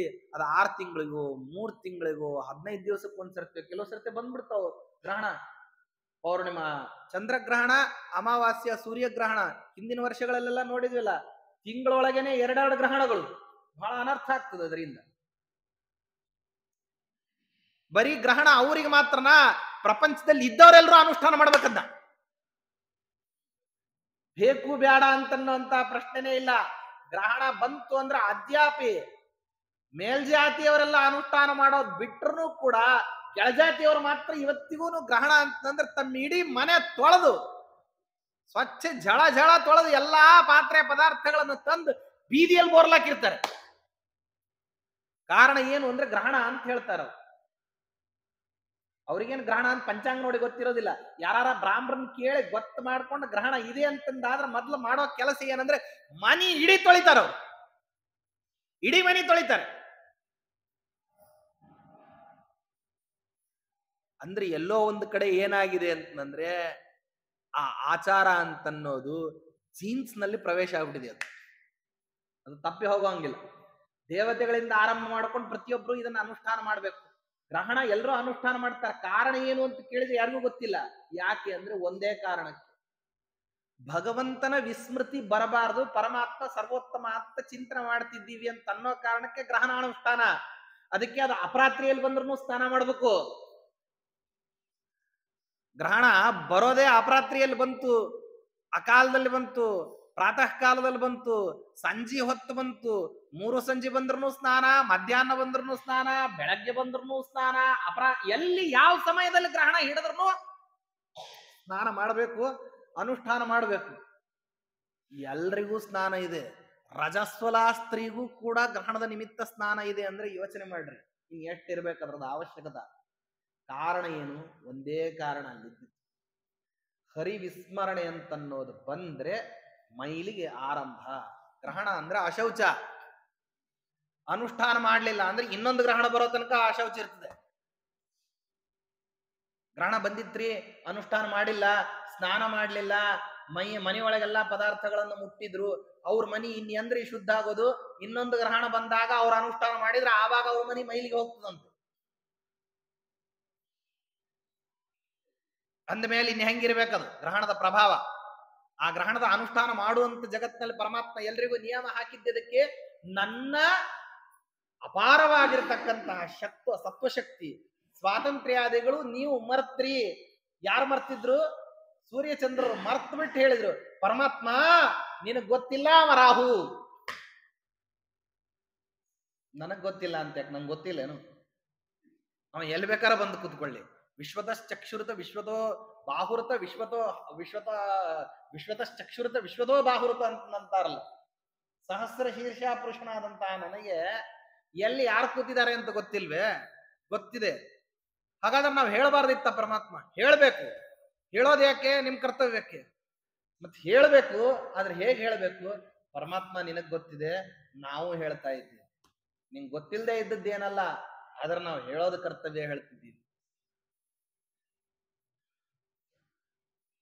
ಭಗವಂತನಿಗೆ ನಮ್ಮ ಕಷ್ಟಗಳು ಗೊತ್ತಿಲ್ಲ ಅಂತಲ್ಲ, ಪರಿಹಾರ ಮಾಡ್ಬೇಕು ಅಂತಂದ್ರೆ ಪರಮಾತ್ಮ ಏನಂತಾನೆ? ಬಾಯಿ ಬಿಡು ಅಂತಾನೆ.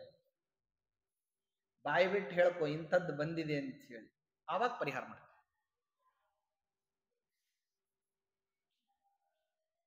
ನಿನ್ನ ಸಮಸ್ಯೆ ಏನು ಅಂತನ್ನೋದು ನಿನ್ ಬಾಯಿಂದ ನೀನೇ ಹೇಳ್ಕೋಬೇಕು. ಅದಕ್ಕಾಗಿ ಪರಮಾತ್ಮ ನನ್ನ ಸ್ವಾತಂತ್ರ್ಯ ಶಕ್ತಿಯನ್ನ ಯಾರು ವಿಸ್ಮರಣೆ ಮಾಡ್ತಾರೆ ಅವರಿಗೆ ಕಷ್ಟಗಳು ತಪ್ಪಿದ್ದಲ್ಲ. ಅದಕ್ಕಾಗಿ ಸೂರ್ಯಚಂದ್ರರು ಏನಾಗ್ತಾರೆ ಅಂದ್ರೆ ಪ್ರತಿ ಬಾರಿಯೂ ರಾಹುಕೇತುಗಳಿಂದಾಗಿ ತಾವು ಗ್ರಹಿಸಲ್ಪಡ್ತಾರೆ, ಹಿಡಿಯಲ್ಪಡ್ತಾರೆ. ಹಾಗೇನೆ ಏನಾಯ್ತು ಅಂದ್ರೆ ಇಂದ್ರದೇವರು ಇಂಥದ್ದೇ ಒಂದು ಪರಮಾತ್ಮನ ಸ್ವಾತಂತ್ರ್ಯದ ವಿಸ್ಮರಣೆಗೆ ಒಳಗಾದ. ಹೇಗೆ ಭಗವಂತ ಸರ್ವವೂ ತನ್ನ ಅಧೀನ ಅಂತ ಹೇಳ್ತಾನೆ, ವಿಪ್ರಪತ್ನಿಯರು ಸರ್ವವೂ ನಿನ್ನ ಅಧೀನಪ್ಪ ಅಂತ ಸಂಚಿಂತನ ಮಾಡಿದ್ದಕ್ಕೋಸ್ಕರವಾಗಿ ಅವ್ರಿಗೆ ಅನುಗ್ರಹ ಮಾಡ್ತಾನೆ. ಆದ್ರೆ ದೇವತೆಗಳು ಇದನ್ನ ಮರೆತರೆ ಪರಮಾತ್ಮ ಅವರನ್ನು ಕ್ಷಮ ಮಾಡೋದಿಲ್ಲ, ಅವ್ರಿಗೂ ಶಿಕ್ಷೆ ಇದ್ದದ್ದೇ. ಅದಕ್ಕಾಗಿ ಏನ್ ಮಾಡಿದ ಪರಮಾತ್ಮ? ಇಂದ್ರದೇವರು ಇಂಥ ಒಂದು ವಿಸ್ಮರಣೆ, ನನ್ನಿಂದ ಇಡೀ ತ್ರಿಲೋಕ ಸುಖವಾಗಿ ನಡೀತಾ ಇದೆ ಅಂತ ಅನ್ಕೊಂಡ್ರು. ಪರಮಾತ್ಮ ಅಂದ, ಹೌದಾ, ನೋಡ್ತೀನಿ ತಾಳು, ನಿನ್ ಎಲ್ಲಾ ಸರ್ವ ಸಾಮರ್ಥ್ಯಗಳನ್ನ ನಾ ಕೊಟ್ಟಿದ್ದೇ ಸಾಮರ್ಥ್ಯವನ್ನ ಸರ್ವವನ್ನು ವಿನಿಯೋಗ ಮಾಡು, ಅದರಿಂದ ಲೋಕದಲ್ಲಿ ಯಾವುದೂ ವ್ಯತ್ಯಾಸ ಆಗದೆ ಇರೋ ತೋರಿಸ್ಕೊಡ್ತೀನಿ ನಾನು ಎಷ್ಟು ಸ್ವತಂತ್ರ ಅಂತ ಹೇಳಿ. ಅದಕ್ಕಾಗಿ ಪರಮಾತ್ಮ ಏನ್ ಮಾಡ್ದ ಅಂದ್ರೆ ಇವರ ವಿಸ್ಮರಣೆ ಅಂತನ್ನೋದು ಇವರಿಗೆ ಪುನಃ ಏನಾಗಬಾರ್ದು, ಅನರ್ಥಕ್ಕೆ ಪರ್ಯವಸಾನ ಆಗಬಾರ್ದು ಅಂತ ಹೇಳಿ ತಾನೇ ಗೋವರ್ಧನ ಗಿರಿಯಲ್ಲಿ ನಿಂತುಕೊಂಡು ಏನ್ ಮಾಡ್ದ ಅಂತಂದ್ರೆ ಆ ಗೋವರ್ಧನ ಪೂಜಾ ಮಾಡೋದಕ್ಕೋಸ್ಕರವಾಗಿ ಆ ಗೋಪಾಲಕರನ್ನೆಲ್ಲ ಪ್ರೇರೇಪಣೆ ಮಾಡ್ಲಿಕ್ಕೆ ಹೊಂಟ್ರು. ಎಂಥ ಅದ್ಭುತವಾದಂತಹದ್ದು ನೋಡ್ರಿ. ಜಗತ್ತಿನಲ್ಲಿ ಈ ಕ್ರಮದ ಅನುಸಂಧಾನ ಅಂತನ್ನೋದು ದಾರ್ಶನಿಕ ಪ್ರಪಂಚದಲ್ಲಿ 22 ಮತದವರು ಬಂದ್ರು ಕೂಡ ಈ 22ನೇದವ್ರು ಮಾತ್ರ ಹೇಳಿದವರು ಹೊರತು 21 ಮತದಲ್ಲಿ ಯಾರೊಬ್ರು ಹೇಳಿಲ್ಲ. ಸ್ವವಂದನಂ ಯಥಾ ಪಿತ್ರ ಕಾರಿತಂ ಶಿಶು ಕರ್ತೃಕಂ ಏವಂ ಪೂಜಾ ವಿಷ್ಣುಧೀನ ಭವೇ ಜೀವಕೃತೇತ್ಯಪಿ.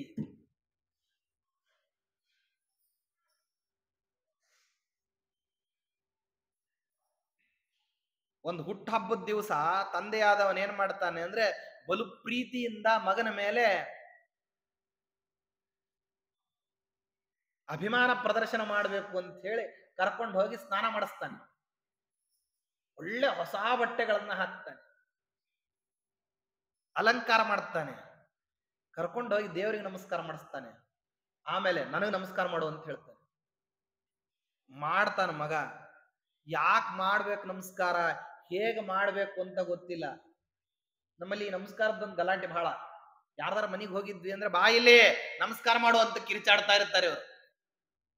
ಅವು ಮಕ್ಕಳು ಕಕ್ಕ ಬಿಕ್ಕಿಯಾಗಿ ನೋಡ್ತಿರ್ತಾವ ನಮಸ್ಕಾರ ಅಂದ್ರೆ ಏನು ಅಂತೀವಿ. ಯಾಕೆ ಅಂದ್ರೆ ಇವರುಗಳು ಎಂದು ತಮ್ಮ ಅಪ್ಪ ಅಮ್ಮನಿಗೆ ನಮಸ್ಕಾರ ಮಾಡಿದ್ದನ್ನ ಆ ಮಕ್ಕಳು ನೋಡಿರೋದೇ ಇಲ್ಲ. ಒಂದು ಅವ್ರ ಫೋಟೋದಲ್ಲಿ ಹರ ಹಾಕಿಸ್ಕೊಂಡಿರ್ತಾರೆ, ಅಥವಾ ವೃದ್ಧಾಶ್ರಮದಲ್ಲಿ ಇರ್ತಾರೆ ಅವರು. ಆದ್ದರಿಂದಾಗಿ ಆ ಮಕ್ಕಳು ಕಕ್ಕ ಬಿಕ್ಕಿಯಾಗಿ ನಮಸ್ಕಾರ ಅಂದ್ರೆ ಏನು ಅಂತ ನೋಡ್ತಾವು.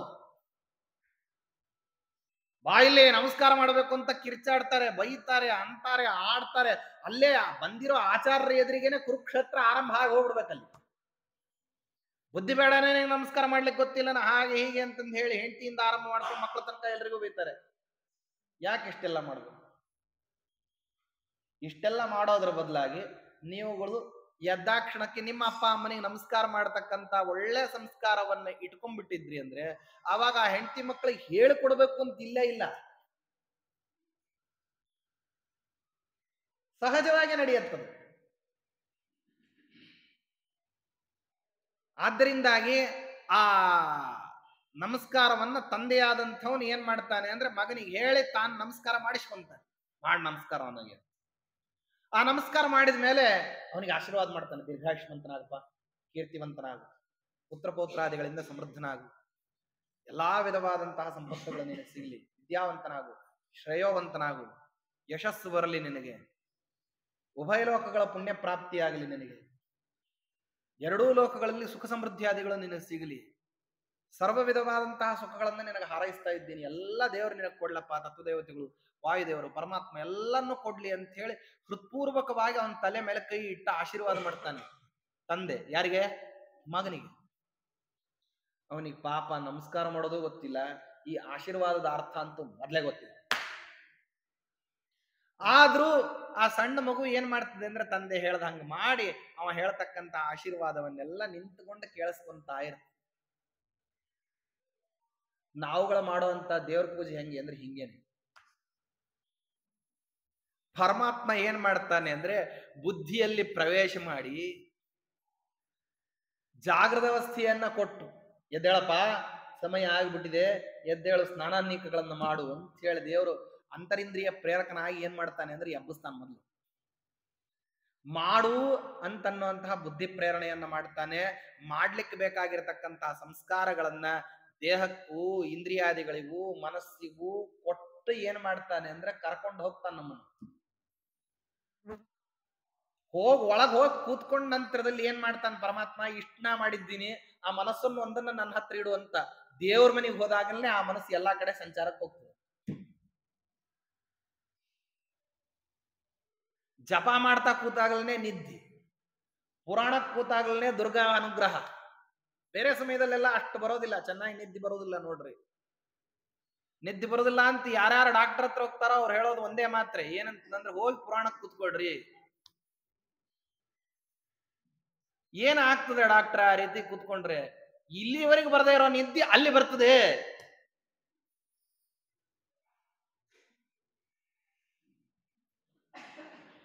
ಅದಕ್ಕಾಗಿ ಎಲ್ಲಾ ಆಯುಷ್ಯಾದಿಗಳನ್ನ ಹರಸಿ ಮಾಡತಕ್ಕಂಥದ್ದು ಹೆಂಗೆ ಅಂದ್ರೆ ಸ್ವವಂದನಂ ಯಥಾಪಿತ್ರ ಕಾರಿತಂ ಶಿಶು ಕರ್ತೃಕಂ.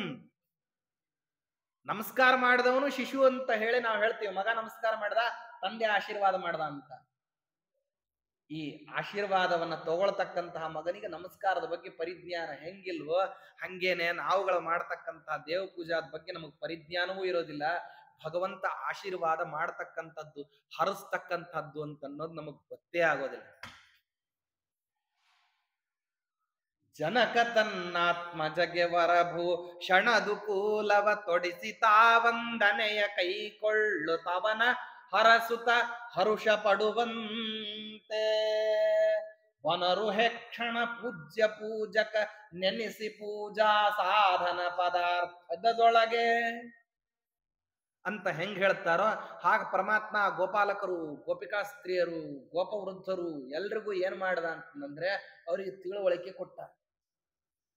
ನೋಡ್ರಿ, ನಾವು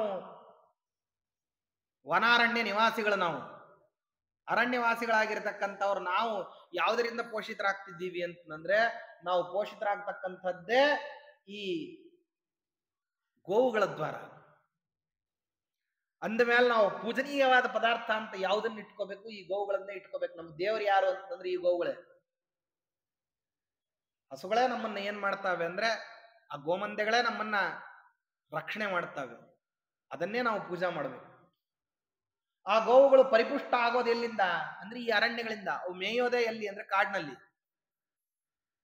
ಅರಣ್ಯದಲ್ಲಿ, ವನದಲ್ಲಿ ಅವು ಏನ್ ಮಾಡ್ತಾವೆ ಅಂದ್ರೆ ಮೇಯ್ತಾವೆ.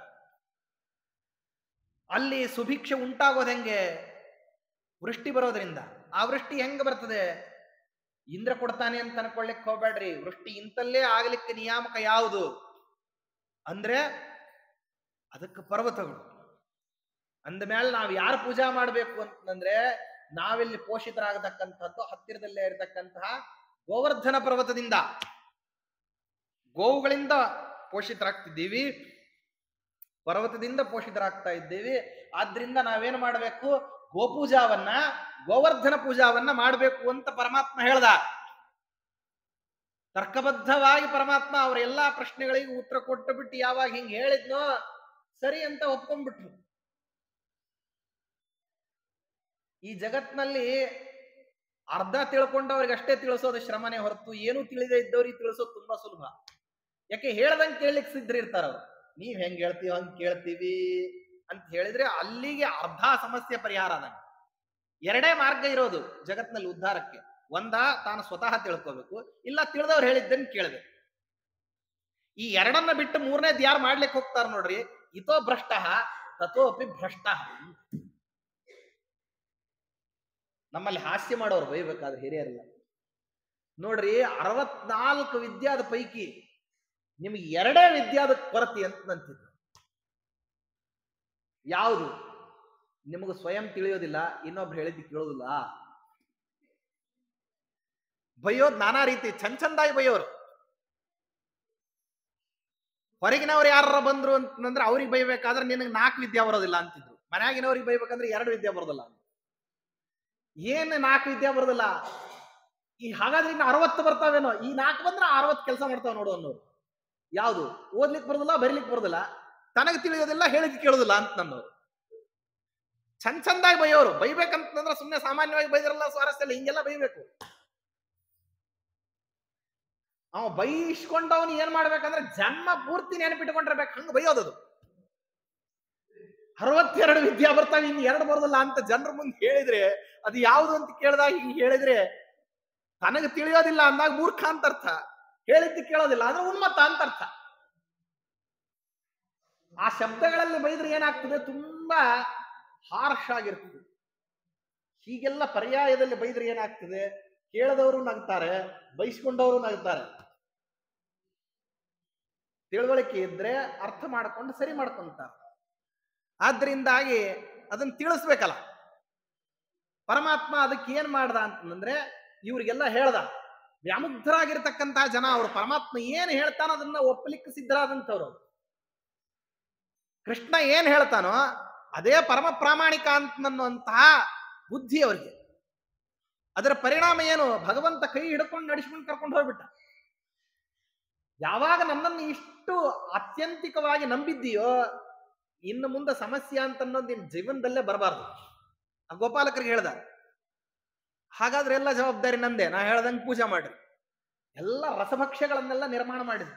ಮೊದ್ಲೇ ಮಾಡೋರೇ ಇದ್ರು ಇಂದ್ರ ಪೂಜಾಕ್ಕೋಸ್ಕರವಾಗಿ. ಆ ಗೋಪಾಲಕರಲ್ಲ, ಅದನ್ನ ಪರಮಾತ್ಮ ಮಾಡಿದ್ದನ್ನ ನೈವೇದ್ಯ ಮಾತ್ರ ಯಾರಿಗೆ ಮಾಡಿಸ್ಬಿಟ್ಟ? ಗೋವರ್ಧನನಿಗೆ ಮಾಡಿಸಿದ. ಆ ಗೋವರ್ಧನ ರೂಪಿಯಾಗಿ ತಾನೇ ನಿಂತು ಅದನ್ನ ಸ್ವೀಕಾರ ಮಾಡ್ದ. ಅವ್ರಿಗೆ ಪ್ರದಕ್ಷಿಣ ನಮಸ್ಕಾರ ಹಾಕ್ಲಿಕ್ಕೆ ತಾನೂ ಅವ್ರ ಜೊತೆಗೆ ಹೋದ. ಅವ್ರ ನಮಸ್ಕಾರ ಹಾಕಬೇಕಾದ್ರೆ ತಾನು ನಮಸ್ಕಾರ ಹಾಕಿ ಹಿಂಗ್ ಹಾಕಬೇಕು ಅಂತ ತೋರಿಸ್ಕೊಟ್ಟ. ಆ ಪರ್ವತದಲ್ಲಿದ್ದು ತಾನೇ ಆಶೀರ್ವಾದವನ್ನು ಮಾಡಿಬಿಟ್ಟ. ಅದಕ್ಕೆ ಅಂತಾರ ದಾಸರಾಯರು, ಎಲ್ಲಾ ತಪ್ಪುಗಳನ್ನ ಮಾಡಿದಂತಹ ಸಮಯದಲ್ಲಿ ಪರಮಾತ್ಮ ಈ ತಪ್ಪು ಮಾಡೀನಿ ಆ ತಪ್ಪು ಮಾಡೀನಿ ಅಂತ ಹೇಳ್ಕೋತ ಕೂತ್ರ ತಪ್ಪು ಮಾಡಿದ್ದನ್ನೇ ಹೇಳ್ಕೋತ ಕೊಡ್ಬೇಕಾಗ್ತದೆ. ದೇವ್ರ ಪೂಜೆ ಮಂತ್ರನೇ ಬರೋದಿಲ್ಲ. ಅದಕ್ಕಾಗಿ ಒಂದ್ ಸರ್ತಿ ಹೇಳ್ತೀನಿ ಕೇಳು. ಈ ಎಲ್ಲಾ ತಪ್ಪನ್ನ ನೀನು ಕ್ಷಮಿಸ್ಬೇಕು. ಹೆಂಗಯ್ಯ ಕ್ಷಮಿಸೋದು? ಮಾಡಿದ್ದು ಇಷ್ಟು ಮೇರುಮಂದರ ಪರ್ವತ ಪ್ರಾಯವಾಗಿ ಮಾಡಿಬಿಟ್ಟು ಕ್ಷಮಿಸು ಅಂತಂದು ಹೇಳ್ತೀಯಲ್ಲ, ಹೆಂಗ ಕ್ಷಮ ಮಾಡ್ಲಿ ಅಂತ ಕೇಳ್ಬೇಡ. ಈ ತಪ್ಪು ಅಂತ ನಿನಗೆ ಯಾವಾಗ ಗೊತ್ತಾಗ್ತದೆ ಅಂತಂದ್ರೆ, ನೀನು ಯಾವಾಗ ನನ್ನನ್ನು ನಿನ್ನವನ ಅಲ್ಲ ಅಂತ ನೋಡ್ತೀಯೋ ಆವಾಗ ಇದನ್ನ ನಾನು ಮಾಡಿದ್ದೆಲ್ಲ ತಪ್ಪು ಅಂತ ನಿನಗೆ ಕಾಣಿಸ್ತದೆ. ನಾನು ಮಾಡಿದ್ದು ಎಲ್ಲಾನು ನಿನಗೆ ಸರಿ ಅಂತ ಯಾವಾಗ ಕಾಣಿಸ್ತದೆ ಅಂತಂದ್ರೆ, ಯಾವಾಗ ನೀನು ನನ್ನನ್ನು ನನ್ನವನು ಅಂತ ಅನ್ಕೊಂಡ್ಬಿಡ್ತೀಯೋ ಆವಾಗ ಈ ಎಲ್ಲ ಸಮಸ್ಯೆ ಒಟ್ಟಿಗೆ ಪರಿಹಾರ ನೋಡು. ಸಾಧಿಸಿ ಶೋಧಿಸಿ ಬಹಳ ಯತ್ನಾದಿ ಆದರದಲ್ಲಿ ನಿನ್ನ ಪಾಡಿನಲಿದೆ ನಲ್ಲದೆ ಮೇದಿನಿ ಪತಿ ಶ್ರೀ ವೆಂಕಟ ವಿಠಲ ಕಾದುಕೋ ಬಿಡದೆ ನಿನ್ನವರವರವರವರವರೆಂದು ಅನಾದಿ ಕಾಲದ ಋಣಾನುಬಂಧ ಮನ ನಿನ್ನಲಿ ನಿಲ್ಲಿಸೋ. ಎದುರಿಗೆ ಕರ್ಕೊಂಡು ಹೋಗಿ ಪರಮಾತ್ಮ ನಮಸ್ಕಾರ ಮಾಡಿಸಿದ. ಯಾಕೆ? ಅನುಗ್ರಹ ಮಾಡ್ಬೇಕಲ್ಲ ಅವ್ರಿಗೆ, ಗೋಪಾಲಕರಿಗೆಲ್ಲ ಮಾಡಿಸಿ ಆನಂತರದಲ್ಲಿ ಕರ್ಕೊಂಡ್ಬಂದ. ಒಳ್ಳೆ ಸುಗ್ರಾಸವಾದಂತಹ ಭೋಜನ ಆಯ್ತು. ಯಾವಾಗ ಈ ಎಲ್ಲ ಹವಿಸ್ಸುಗಳು ಯಾವಾಗ ದೇವತೆಗಳಾದಂತಹ ಇಂದ್ರಾದಿಗಳಿಗೆ ದೊರಕಲಿಲ್ವೋ ಬಂತು ಕೋಪ ಅವ್ರಿಗೆ, ಇಂದ್ರದೇವರಿಗೆ.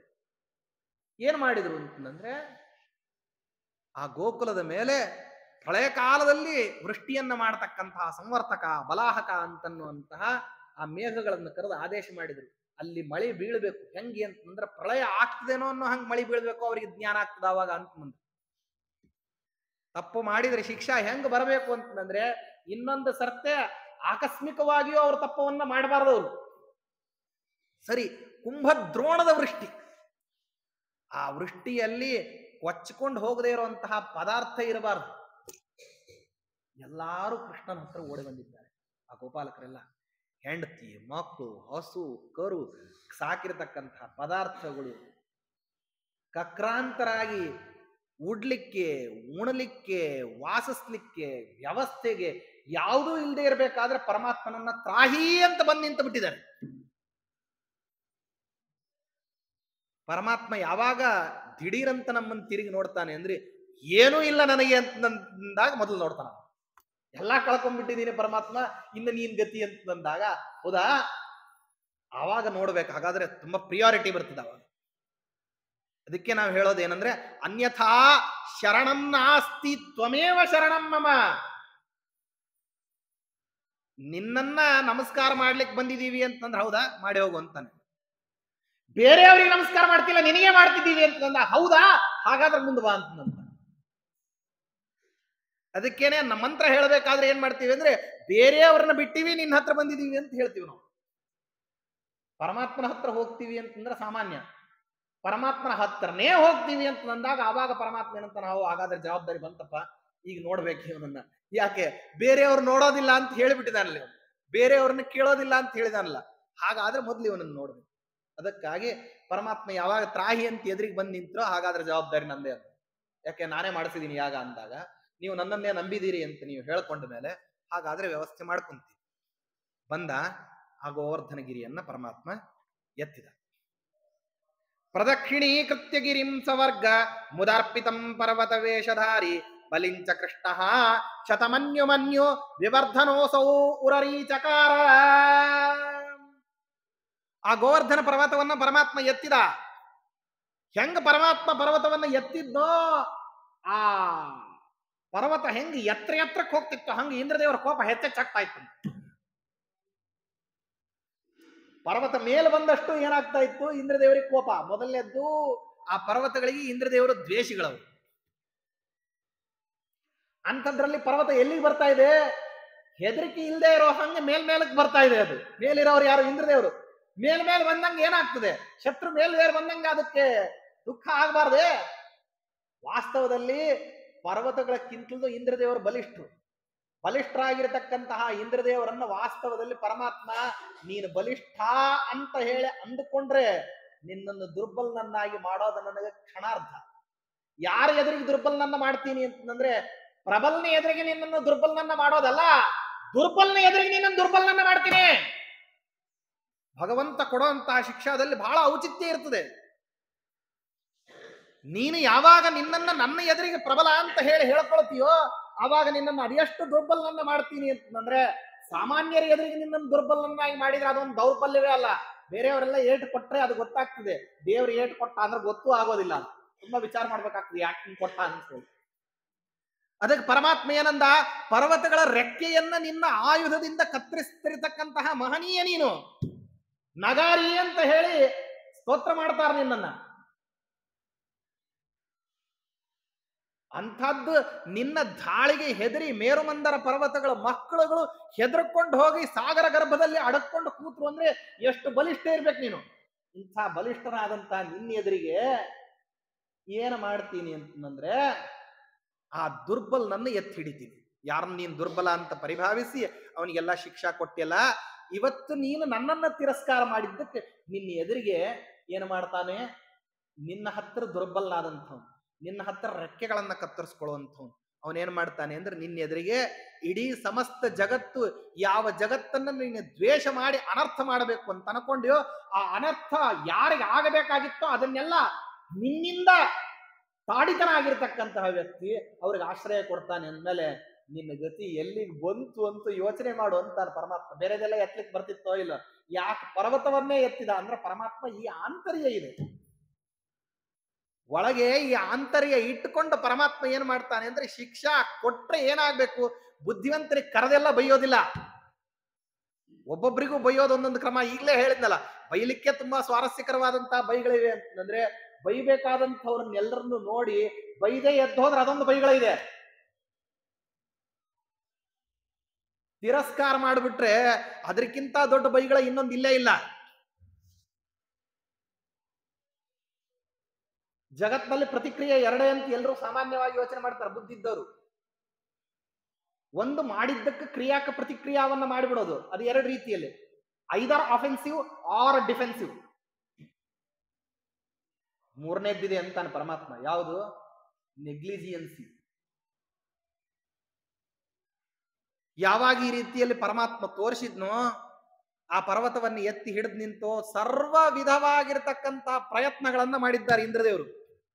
ಸಹಸ್ರ ನೇತ್ರೋಪಿ ಸ ಕೃಷ್ಣ ಸತ್ವಂ ಅನಾಗ ವಿಜ್ಞಾಯದಿ ದೇಶ ಮೇಘಾನ್. ವಾದರಾಜ ತೀರ್ಥರಂತಾರೆ, ಕಣ್ಣುಗಳ 1000 ಇದ್ವು ಇಂದ್ರದೇವರಿಗೆ, ಜ್ಞಾನದ ಕಣ್ಣು ಒಂದು ಮಾತ್ರ ಮುಚ್ಕೊಂಡು ಹೋಗಿತ್ತು. ಸಹಸ್ರ ನೇತ್ರೋಪಿ, 1000 ಕಣ್ಣಿದ್ರು ಒಂದು ಜ್ಞಾನದ ಕಣ್ಣು ಹೊರಟು ಹೋಗ್ಬಿಡ್ತು ಅಂದ್ರೆ ಇನ್ನೆಲ್ಲಾ ಕಣ್ಣಿದ್ದು ವ್ಯರ್ಥ ಅಲ್ವೇ. ಸಹಸ್ರ ನೇತ್ರೋಪಿ ಸ ಕೃಷ್ಣ ಸತ್ವಂ, ಪರಮಾತ್ಮನ ಸತ್ವ ಯಾವುದದು, ಸ್ವಾತಂತ್ರ್ಯ ರೂಪವಾದಂತಹ ಸತ್ವ. ಅದನ್ನ ಮರ್ತು ಬಿಟ್ರೆ ಏನಾಗ್ತದೆ ತೋರಿಸಿದ ಪರಮಾತ್ಮ. ಅದಕ್ಕೆ ಬರೀ ಏನಾಗ್ತದೆ ಅಂತ ತೋರಿಸ್ತೀನಿ. ನಿನ್ನಿಂದ ತಾಡಿತನಾಗಿರ್ತಕ್ಕಂಥ ವ್ಯಕ್ತಿ ನಿನ್ನ ಎದುರಿಗೆ ಎದಿಶಟಿಸಿಕೊಂಡ ನಿನ್ನ ಮೈ ಮೇಲೆ ಬರ್ತಾನವ. ಎಲ್ಲಿಗೆ ಹೋದಾವ, ಗೋವರ್ಧನ ಪರ್ವತ ಎತ್ತಿ ನಿಂತುಕೊಂಡ್ರೆ ನಭೋಮಂಡಲದ ಹತ್ತಿರದಲ್ಲಿ ಚಾಚಿಕೊಂಡ ತನ್ನನ್ನು ತಾನು. ಪ್ರವರ್ಷಣಾರ್ಥಂ ನಿಗಮೈಕ ವೇದ್ಯೆ ಕಿಮಕ್ಷಿ ಬಾಹುಲ್ಯ ಮುಪೈತಿ ಕೃತ್ಯಂ. ಎಷ್ಟಿದ್ರಿ ಏನು ಕಣ್ಣುಗಳ ಪ್ರಯೋಜನ, ಆ ಕಣ್ಣುಗಳಿಂದ ಇಂದ್ರದೇವರು ಏನ್ ಮಾಡ್ಲಿಕ್ಕಾಗ್ಲಿಲ್ಲ, ತಮ್ಮ ದೋಷ ಎಲ್ಲಿ ಅಂತನ್ನೋದನ್ನ ಗಮನಿಸ್ಕೊಳ್ಳಿಕ್ಕಾಗ್ಲಿಲ್ಲ.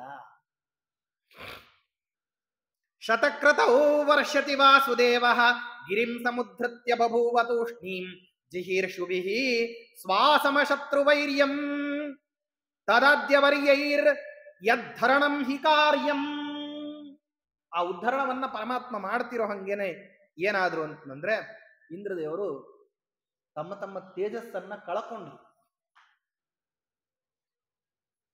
ಮೈಶ್ವರೇ ಭೂಭೃತಿ ಜಾಗರೂಕೆ, ಜಗತ್ನೆಲ್ಲ ಐಶ್ವರ್ಯ ಭರಿತನಾಗಿರ್ತಕ್ಕಂಥವನು ಅಂದ್ರೆ ನಾನು ಮಾತ್ರ ಅಂತಾನ ಪರಮಾತ್ಮ. ತಾಪನಿ ಪಾಚನಿ ಚೈವ ಶೋಷಣೀ ಚ ಪ್ರಕಾಶಿನಿ ನೈವರಾಜನ್ ರವೇಶ್ ಶಕ್ತಿ ಶಕ್ತಿರ್ ನಾರಾಯಣಸ್ಯ ಸಹ.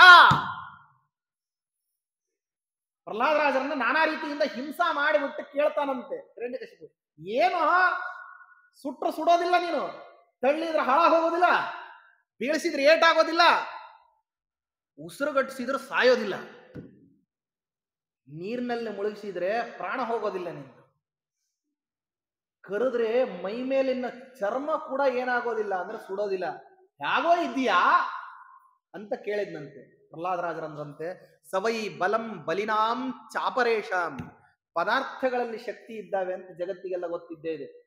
ಏಕಾದಶೇಂದ್ರಿಯಗಳಿರ್ತಕ್ಕಂತಹ ಪ್ರತಿಯೊಬ್ಬನು ಅಗ್ನಿಯನ್ನು ಸುಡುತ್ತದೆ ಅಂತ ಹೇಳ್ತಾನೆ, ನೀರು ಒದ್ದೆ ಮಾಡ್ತದೆ ಅಂತ ಹೇಳ್ತಾನೆ, ಗಾಳಿ ಇರಲಿಲ್ಲ ಅಂದ್ರೆ ಸತ್ತೋಗ್ತೀನಿ ಅಂತ ಹೇಳ್ತಾನೆ, ಪೃಥ್ವಿಯಾದಿಗಳ ಆಧಾರ ಇರಲಿಲ್ಲ ಅಂದ್ರೆ ಬಿದ್ದೋಗ್ತೀವಿ ಅಂತ ಹೇಳ್ತಾರೆ. ಈಗ ಪ್ರತಿಯೊಂದು ಕೂಡ ಆಕಾಶ ಇರಲಿಲ್ಲ ಅಂದ್ರೆ ಜೀವನ ಮಾಡ್ಲಿಕ್ಕೆ ಆಗೋದಿಲ್ಲ ಅಂತಾರೆ. ಇಂದ್ರಿಯಗಳಿರೋರ್ಗೆಲ್ರಿಗೂ ಕೂಡ ಈ ವಿವೇಕ ಇದ್ದೇ ಇದೆ. ಈ ವಿವೇಕ ದೊಡ್ಡದಲ್ಲ. ಪರಮಾತ್ಮ ಅಂತಾನೆ ಪ್ರಹ್ಲಾದರಾಜರ ಮಹಿಮಾವನ್ನ ತೋರಿಸ್ಲಿಕ್ಕೆ ಪರಮಾತ್ಮ ಹೇಳ್ತಾನೆ, ಆಯಾ ಪದಾರ್ಥಗಳಲ್ಲಿ ಶಕ್ತಿಯನ್ನೇ ಕಳೆದ್ಬಿಟ್ನಂತ ಪರಮಾತ್ಮ. ಹೋಗಿ ಬೆಂಕಿಯಲ್ಲಿ ಹಾಕ್ಬೇಕು ಅಂತ ನಿನಗೆ ಅಪೇಕ್ಷೆ ಅಲ್ಲ, ಹಾಕ್. ಅದರಲ್ಲಿಂದ ಅವನಿಗೇನಾಗ್ತದೆ? ಏನಾಗೋದು? ಹೂವಿನ ಹಾಸಿಗೆಯಲ್ಲಿ ಕೂತಂಗೆ ಆ ಪ್ರಹ್ಲಾದರಾಜ ಕೂತಿದ್ನಂತೆ. ಬೆಟ್ಟದಿಂದ ತಳ್ಳಿ ಬಿಟ್ರೆ ಆಕಸ್ಮಿಕವಾಗಿ ಏನಾದ್ರೂ ಹಾರ್ಲಿಕ್ಕೆ ಆಕಾಶದಲ್ಲಿ ಅವಕಾಶ ಸಿಕ್ಕರೆ ಹೆಂಗ್ ಬರಬೇಕು ಹಂಗ್ ನಿಧಾನ ಹಾರ್ತಾ ಬಂದು ನೆಲಕ್ಕೆ ಬಂತು. ಕಲ್ಲು ಕಟ್ಟಿ ಸಮುದ್ರದೊಳಗೆ ಹಾಕಿದ್ರೆ ಸಮುದ್ರ ರಾಜ ಕರ್ಕೊಂಡು ಹೋಗಿ ಕಾಲ್ ತೊಳೆದು ಏನ್ ಮಾಡಿದ ಅಂದ್ರೆ ರತ್ನಾಭಿಷೇಕ ಮಾಡಿದ್ನು. ಅದಕ್ಕಂತಾರ ದಾಸರಾಯರು, ಕೊಡುವವನು ನೀನು ಕೊಂಬುವನು ನಾನು, ಬಡ ಮನುಜ ಬೇಡಿ ಫಲವೇನು. ಈ ಎಲ್ಲ ಸಾಮಾನ್ಯರನ್ನ ಬೇಡೋದ್ರಿಂದಾಗಿ ಏನೂ ಸಿದ್ಧ ಆಗೋದಿಲ್ಲ. ಬೇಡೋದಾದ್ರೆ ಯಾರನ್ನ ಬೇಡಬೇಕು? ಭಿಕ್ಷಾದವನ ಹತ್ರ ಹೋಗಿ ಭಿಕ್ಷಾ ಬಿಡಬಾರ್ದು. ಬೇಡೋದಾದ್ರೆ ಶ್ರೀಮಂತನ ಹತ್ರ ಭಿಕ್ಷಾ ಬೇಡಬೇಕು. ಹಾಗಾದ್ರೆ ಜಗತ್ನಲ್ಲಿ ಶ್ರೀಮಂತ ಯಾರು? ಲಕ್ಷ್ಮೀದೇವಿ ಯಾರತ್ರ ನಿರಂತರವಾಗಿ ಇರ್ತಾಳೋ ಅವನ ಮಾತ್ರ ಶ್ರೀಮಂತ. ಇನ್ನುಳಿದವ್ರೆಲ್ಲರ ಹೆಸರಿಗೆ ಶ್ರೀಮಂತರ ಅಷ್ಟೇ ಅವರು. ಅದಕ್ಕಾಗಿ ಪರಮಾತ್ಮ ಏನ್ ಮಾಡ್ದ? ನಾನಾ ರೀತಿಯಿಂದಾಗಿ ತನ್ನ ಬಲವನ್ನ ಇಂದ್ರದೇವರಿಗೆ ಪರಿಚಯ ಮಾಡಿಸಿಕೊಟ್ಟ. ಯಾಕೆ? ತತ್ವದೇವತೆಗಳಿಗೆಲ್ಲ ಹೇಳ್ಬೇಕಾದ್ರೆ ಬಹಳ ಸೂಕ್ಷ್ಮವಾಗಿ ಹೇಳ್ಬೇಕಲ್ಲ. ದೊಡ್ಡವರು, ಅಧಿಕಾರಸ್ಥ, ಬೇರೆಯವ್ರನ್ನ ಕರೆದು ಎದುರಿಗೆ ಬೈದಂಗೆ ಇವ್ರಿಗೆ ಬೈಲಿಕ್ಕೆ ಆಗ್ತದ? ಹೇಳ್ದ, ಸ್ವಯಂಚ ಭೂಭೃತ್ ಖಿಲ ಬುದ್ಧಿಶೂನ್ಯ ಸಯಿತ್ಥಮರ್ಷಾದಿವ ಭೂದರೇಂದ್ರಂ ಕರೇಣ ಭೂಮೇರು ದಭೀದ ದತ್ತಂ. ನಾನು ಜಗತ್ತಾಗ ಆಧಾರಕನಾದಂತಹ ಸಂದರ್ಭದಲ್ಲಿ ನನಗಿಂತಲೂ ಜಗತ್ತಿಗೆ ಆಧಾರಕರಾಗಿರ್ತಕ್ಕಂಥವ್ರು ಇನ್ನೊಬ್ರಿಲ್ಲ ಅಂತ ಹೇಳಿ ಪರಮಾತ್ಮ ತೋರಿಸ್ಲಿಕ್ಕೆ ಏನ್ ಮಾಡ್ದ? ಗೋವರ್ಧನೋದ್ಧರಣವನ್ನ ಮಾಡ್ದ. ಇಂದ್ರದೇವರು ತಾವು ಮಾಡೋದನ್ನೆಲ್ಲಾ ಮಾಡಿದ್ರು. ಎಲ್ಲಾ ಮೇಘಗಳು ತಮ್ಮ ಸರ್ವ ಸಾಮರ್ಥ್ಯವನ್ನ ಇಂದ್ರದೇವರಿಂದ ಪ್ರೇರಿತವಾಗಿ ಎಲ್ಲಾ ವಿಧವಾದಂತಹ ಕೆಲಸವನ್ನ ಮಾಡಿದ್ರೂ ಕೂಡ ಏನಾಗ್ಲಿಲ್ಲ ಅಂದ್ರೆ ಅಲ್ಲಿಂದ ಒಂದೇ ಒಂದು ವ್ಯತ್ಯಾಸವೂ ಆಗಿಲ್ಲ. ಅನುಚಕ್ರೇಂ ಹಸಾಂಚಕ್ರೇ ಲಸತಾತೇನ ಭೂವ್ರತಾತಿ ತೀರ್ಷೋರ್ ಪ್ರಜವರ್ಗಸ್ಯ ಶಮಿತೋಪಪ್ಲವ ಪ್ಲವಃ. ಪರಮಾತ್ಮ ಎತ್ತಿ ಹಿಡಿದು ನಿಂತ ಅಲ್ಲಿ ಎಲ್ಲ ಗೋಪಾಲಕರೆಲ್ಲ ಬಂದು ನಿಂತ್ಕೊಂಡ್ರಂತೆ.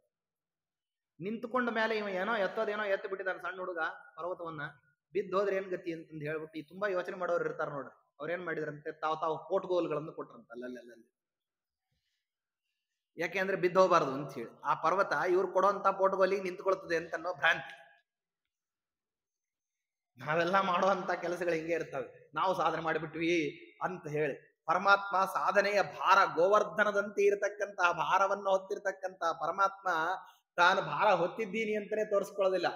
ಅಶ್ವತ್ಥಾಮಾಚಾರ್ಯ ಹೇಳಿದ್ರಲ್ಲ ಕರ್ಣನಿಗೆ, ಎಂದಿಗೂ ಪೃಥ್ವಿ ತಾನು ಉರಿದಿದ್ದೀನಿ ಅಂತ ಹೇಳ್ಕೊಳ್ಳೋದಿಲ್ಲ, ಅಗ್ನಿ ತಾನು ಉರದೆ ಅಂತ ಹೇಳ್ಕೊಳ್ಳೋದಿಲ್ಲ, ಪೃಥ್ವಿ ತಾನು ಧಾರಣವನ್ನು ಮಾಡಿದ್ದೀನಿ ಅಂತ ಹೇಳ್ಕೊಳ್ಳೋದಿಲ್ಲ, ಜಲ ನಾ ಎಲ್ರಿಗೂ ಕೂಡ ಜಲ ಅನಿಲಾದಿಗಳು ನಾವೆಲ್ರಿಗೂ ಅವಕಾಶವನ್ನು ಮಾಡಿದ್ದೀವಿ ಅಂತ ಹೇಳ್ಕೊಡೋದಿಲ್ಲ. ಆದ್ರೆ ಅವರೆಲ್ಲರೂ ಹೆಂಗ್ ಕೆಲಸ ಮಾಡ್ತಾರೋ ಹಂಗ ಪರಮಾತ್ಮ ಸರ್ವ ಭಾರವನ್ನು ಹೊತ್ತಿರ್ತಕ್ಕಂಥವನು. ನಾನು ಮಾಡಿದೆ ಅಂತ ಒಂದು ಸರ್ತೆ ಹೇಳೋದಿಲ್ಲ. ಆದ್ರೆ ನಾವು ಏನ್ ಮಾಡಿದ್ವಿ ಅಂತಂದ್ರೆ ಸಂಸಾರಾವಸ್ಥೆಯಲ್ಲಿ ಬಂದುಬಿಟ್ಟು ಸಾಕಾಯ್ತಪ್ಪ ಸಂಸಾರ, ಎಲ್ಲರನ್ನೂ ಮಾಡಿ ಮಾಡಿ ಎಲ್ರಿಗೂ ಮಾಡಿ ಮಾಡಿ ಮಾಡಿ ಮಾಡಿ ಮಾಡಿ ಸಾಕಾಗೋಗ್ಬಿಟ್ಟಿದೇವೆ ಅಂತ ಹೇಳಿ ಬಾಯಿ ಬಿಟ್ಟು ಹೇಳ್ತೀವಿ. ಏನ್ ಮಾಡಿರ್ತೀವಿ? ದೇಹ ಪರಮಾತ್ಮನದು, ಇಂದ್ರಿಯಾದಿಗಳ ಪರಮಾತ್ಮನದು, ಸಾಧನ ಪದಾರ್ಥಗಳ ಪರಮಾತ್ಮನದು, ಸರ್ವತ್ರ ಪರಮಾತ್ಮನ ಸ್ವಾತಂತ್ರ್ಯ ಇದೆ. ನಾವೇನ್ ಹೇಳ್ತೀವಿ ಅಂದ್ರೆ ನಾವು ಮಾಡಿದ್ವಿ ಅಂತ ಹೇಳ್ಕೊಂತೀವಿ. ಮಾಡಿದೀವಿ ಅಂತ ಹೇಳ್ಕೊಳ್ಳೋದಷ್ಟೇ ಅಲ್ಲ, ಮಾಡಿದೀವಿ ಅಂತ ಬೇರೆಯವರ ಮೇಲೆ ಹರಿಹಾಯ್ತೀವಿ. ಅದಕ್ಕಾಗಿ ಪರಮಾತ್ಮ ನಕ್ಕನಂತೆ.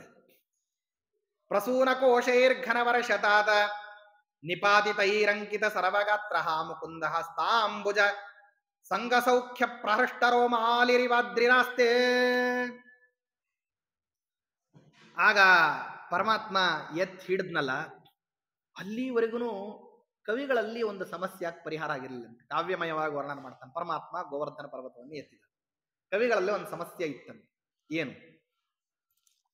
ಈ ಶ್ಲೋಕದಲ್ಲಿ ಸಮಸ್ಯಾಪೂರ್ವಕವಾದಂತಹ ಶ್ಲೋಕಗಳು ಅಂತ ಮಾಡ್ತಾರೆ. ಅಂದ್ರೆ ಅದರ ಕೊನೆಯ ಪಾದ ಮಾತ್ರ ಒಂದು ಶ್ಲೋಕಕ್ಕೆ ಹೇಳ್ಬಿಡ್ತಾರೆ, ವಿವೇಕದಿಂದ ಅದನ್ನ ಬೇರೆಯವರು ತುಂಬಬೇಕು. ಉದಾಹರಣೆಗೆ ತಕ್ರಂ ಶಕ್ರಸ್ಯ ದುರ್ಲಭಂ ಅಂತ ಯಾವನೋ ಒಬ್ಬವನು ಹೇಳಿದ್ನು.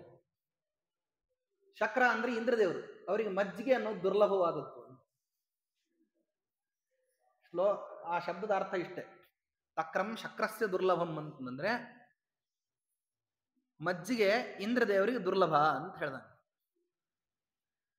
ಸಮಸ್ಯೆ ಪೂರ್ಣ ಮಾಡ್ಬೇಕು. ಇಂದ್ರದೇವರಿಗೆ ಮಜ್ಜಿಗೆ ಯಾಕೆ ದುರ್ಲಭ ರೀ ಅಂತ ಅಂದ್ರೆ ಅದಕ್ಕೆ ವಿವೇಕಿಯಾದವನು ಅದಕ್ಕೆ 3 ಪ್ರಶ್ನೆಗೆ ಇದು ಉತ್ತರ ಅಂತ ನಂದು. ಯಾವುದು? ಭೋಜನಾಂತೇಚ ಕಿಂ ಪಥ್ಯಂ, ಜಯಂತಃ ಕೋವ್ಯಯ ಪಿತಾ, ಕಥಂ ವಿಷ್ಣುಪದಂ ಪ್ರೋಕ್ತಂ, ತಕ್ರಂ ಶಕ್ರಸ್ಯ ದುರ್ಲಭಂ ಅಂತ ಹೇಳಿದ್ವಿ. ಭೋಜನದ ಕೊನೆಗೆ ಪಥ್ಯ ಪದಾರ್ಥ ಯಾವುದು? ಇಂದ ಅನ್ನ ಜೀರ್ಣ ಆಗ್ಬೇಕು ಅಂದ್ರೆ ಏನ್ ಮಾಡ್ತಾರೆ ಅಂದ್ರೆ ತಕ್ರ, ಮಜ್ಜಿಗೆ ಕುಡಿತಾರೆ. ಜಯಂತನ ಅಪ್ಪ ಯಾರು? ಇಂದ್ರ. ವಿಷ್ಣು ಪದ ಪರಮಾತ್ಮನ ಪಾದಗಳಿದ್ದಾವಲ್ಲ, ಅದು ಸುಲಭವೇ ಅಂತ ಕೇಳಿದ್ರೆ ದುರ್ಲಭ. ಅದಕ್ಕೆ ತಕ್ರಂ ಶಕ್ರಸ್ಯ ದುರ್ಲಭಂ.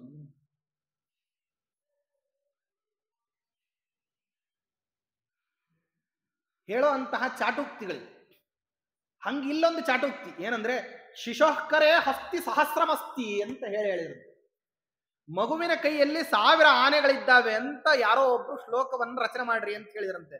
ವಾದರಾಜ ತೀರ್ಥರು ಕೊನೆಯ ಪಾದ ಅದನ್ನೇ ಇಟ್ಟು ಬಿಟ್ಟು ಮೇಲಿನ 3 ಪಾದಗಳನ್ನು ಹೇಳ್ತಾರೆ.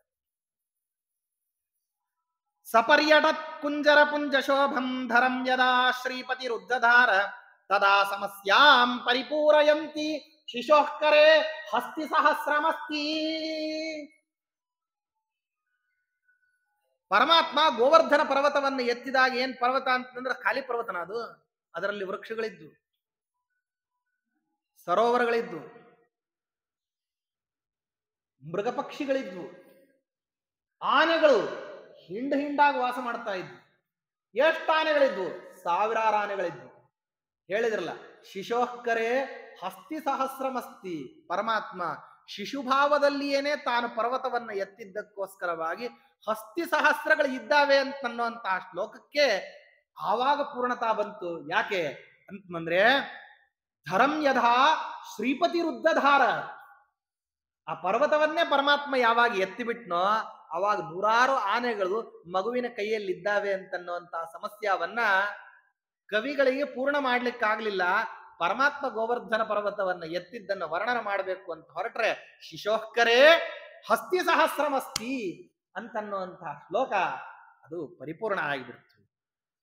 ನಭಾಸುರ ಶ್ರೀಶಕಪೋಲ ಲಗ್ನ ನಖೋಲ್ಲಸದ್ರತ್ನ ಕರಗ್ರ ಸಂಸ್ಥ ಬಿಭರ್ತಿ ಕೂರ್ಮಾಶ್ರಿತ ನಾಗರಾಜ ಫಣಸ್ಥ ಪೃಥ್ವೀ ಶ್ರಿಯಮದ್ರಿರಾಜ. ಹೆಂಗ್ ಕಾಣಿಸ್ತಿತ್ತು ಅಂದ್ರೆ ಕೂರ್ಮಾವತಾರದಲ್ಲಿ ಪರಮಾತ್ಮ ಮಂದರ ಪರ್ವತವನ್ನು ಎತ್ತಿದಂಗೆ ನಮ್ಮ ಶೇಷ ದೇವರು ಬ್ರಹ್ಮಾಂಡವನ್ನ ಎತ್ತಿದಂಗೆ ಕಾಣಿಸ್ತಿತ್ತಂತೆ ಗೋವರ್ಧನಗಿರಿಯನ್ನ ಪರಮಾತ್ಮ ಎತ್ತಿರೋದು. ಇಂಥ ಪರ್ವತವನ್ನ ಪರಮಾತ್ಮ ಎತ್ತಿ ಅಹೋರಾತ್ರಿಗಳಲ್ಲಿ 7 ದಿವಸ ಧಾರಣ ಮಾಡಿದ್ನು. ಹಗಲು ರಾತ್ರಿ ಅನ್ನೋ ಪ್ರಭೇದ ಇಲ್ದೇನೆ ಪರಮಾತ್ಮ ಎತ್ತಿ ಹಿಡ್ಕೊಂಡು ನಿಂತಿದ್ದ. ಆಗ ಕೆಳಗೆ ಇಳಿಸ್ಬೇಕಲ್ಲ, ಮಳೆ ನಿಂತಿತ್ತಂತೆ. ಕೇಳಿದ್ನಂತೆ ಪರಮಾತ್ಮ, ಸುಹಾಸ್ಯಮಯವಾಗಿ ವರ್ಣನ ಮಾಡುತ್ತಾರೆ. ನಿರ್ಗತ್ಯ ಪಶ್ಯತಾಟೋಪಹ ಕಿಮದ್ಯಾಪ್ಯಸ್ತಿ ವಾರ್ಮುಚಾಂ ಇತ್ಯುಕ್ತ ಕೋಪಿ ಗೋಪಸ್ತದ್ವಿದಿತ್ವ ಭಕ್ತಿ ಮಾಧವನ್. ಏನಪ್ಪಾ ಮಳೆ ನಿಂತಿರ್ಬೇಕಲ್ಲ, ಇನ್ ಪರ್ವತ ಕೆಳಗಿಳಿಸ್ಲ ಅಂತ ಕೇಳಿದ್ನಿ. ಅದಕ್ಕೊಬ್ಬವನು ಹೇಳಿದ್ನಂತೆ ಗೋಪಾಲಕ, ಮಳೆ ನಿಂತಿದ್ಯಾ ಅಂದ್ರೆ ಇಲ್ಲ ಪರಮಾತ್ಮ ಅನ್ನ. ಧಾರಾನೈವ ಪಯೋಮುಚಾಂ ಯದುಪುತೆ ಪ್ರೇಮಾಶ್ರುಧಾರಾ ಪರಂ ಸ್ವಾನಾಂನಾಪಿ ಚ ಗರ್ಜಿತಂ ಸ್ತುತಿಕೃತಾಂ ಸಿದ್ಧೇಶ್ವರಾಣಾಂ ಧ್ವನಿ ವಿದ್ಯುನ್ನಾಮರ ನರ್ತಕೀ ಕರಚಯ ಲಂಕಾರ ಕಾಂತಿ ಪ್ರಭೋ ನೋ ವಾಯುಸ್ವರ ವೃಷ್ಟ ಪುಷ್ಟ ಸಹಗಾನ್ ಪಾಲೀಪ ಕ್ಷ್ಮೈರ್ಮೈರ್ಮರುತ.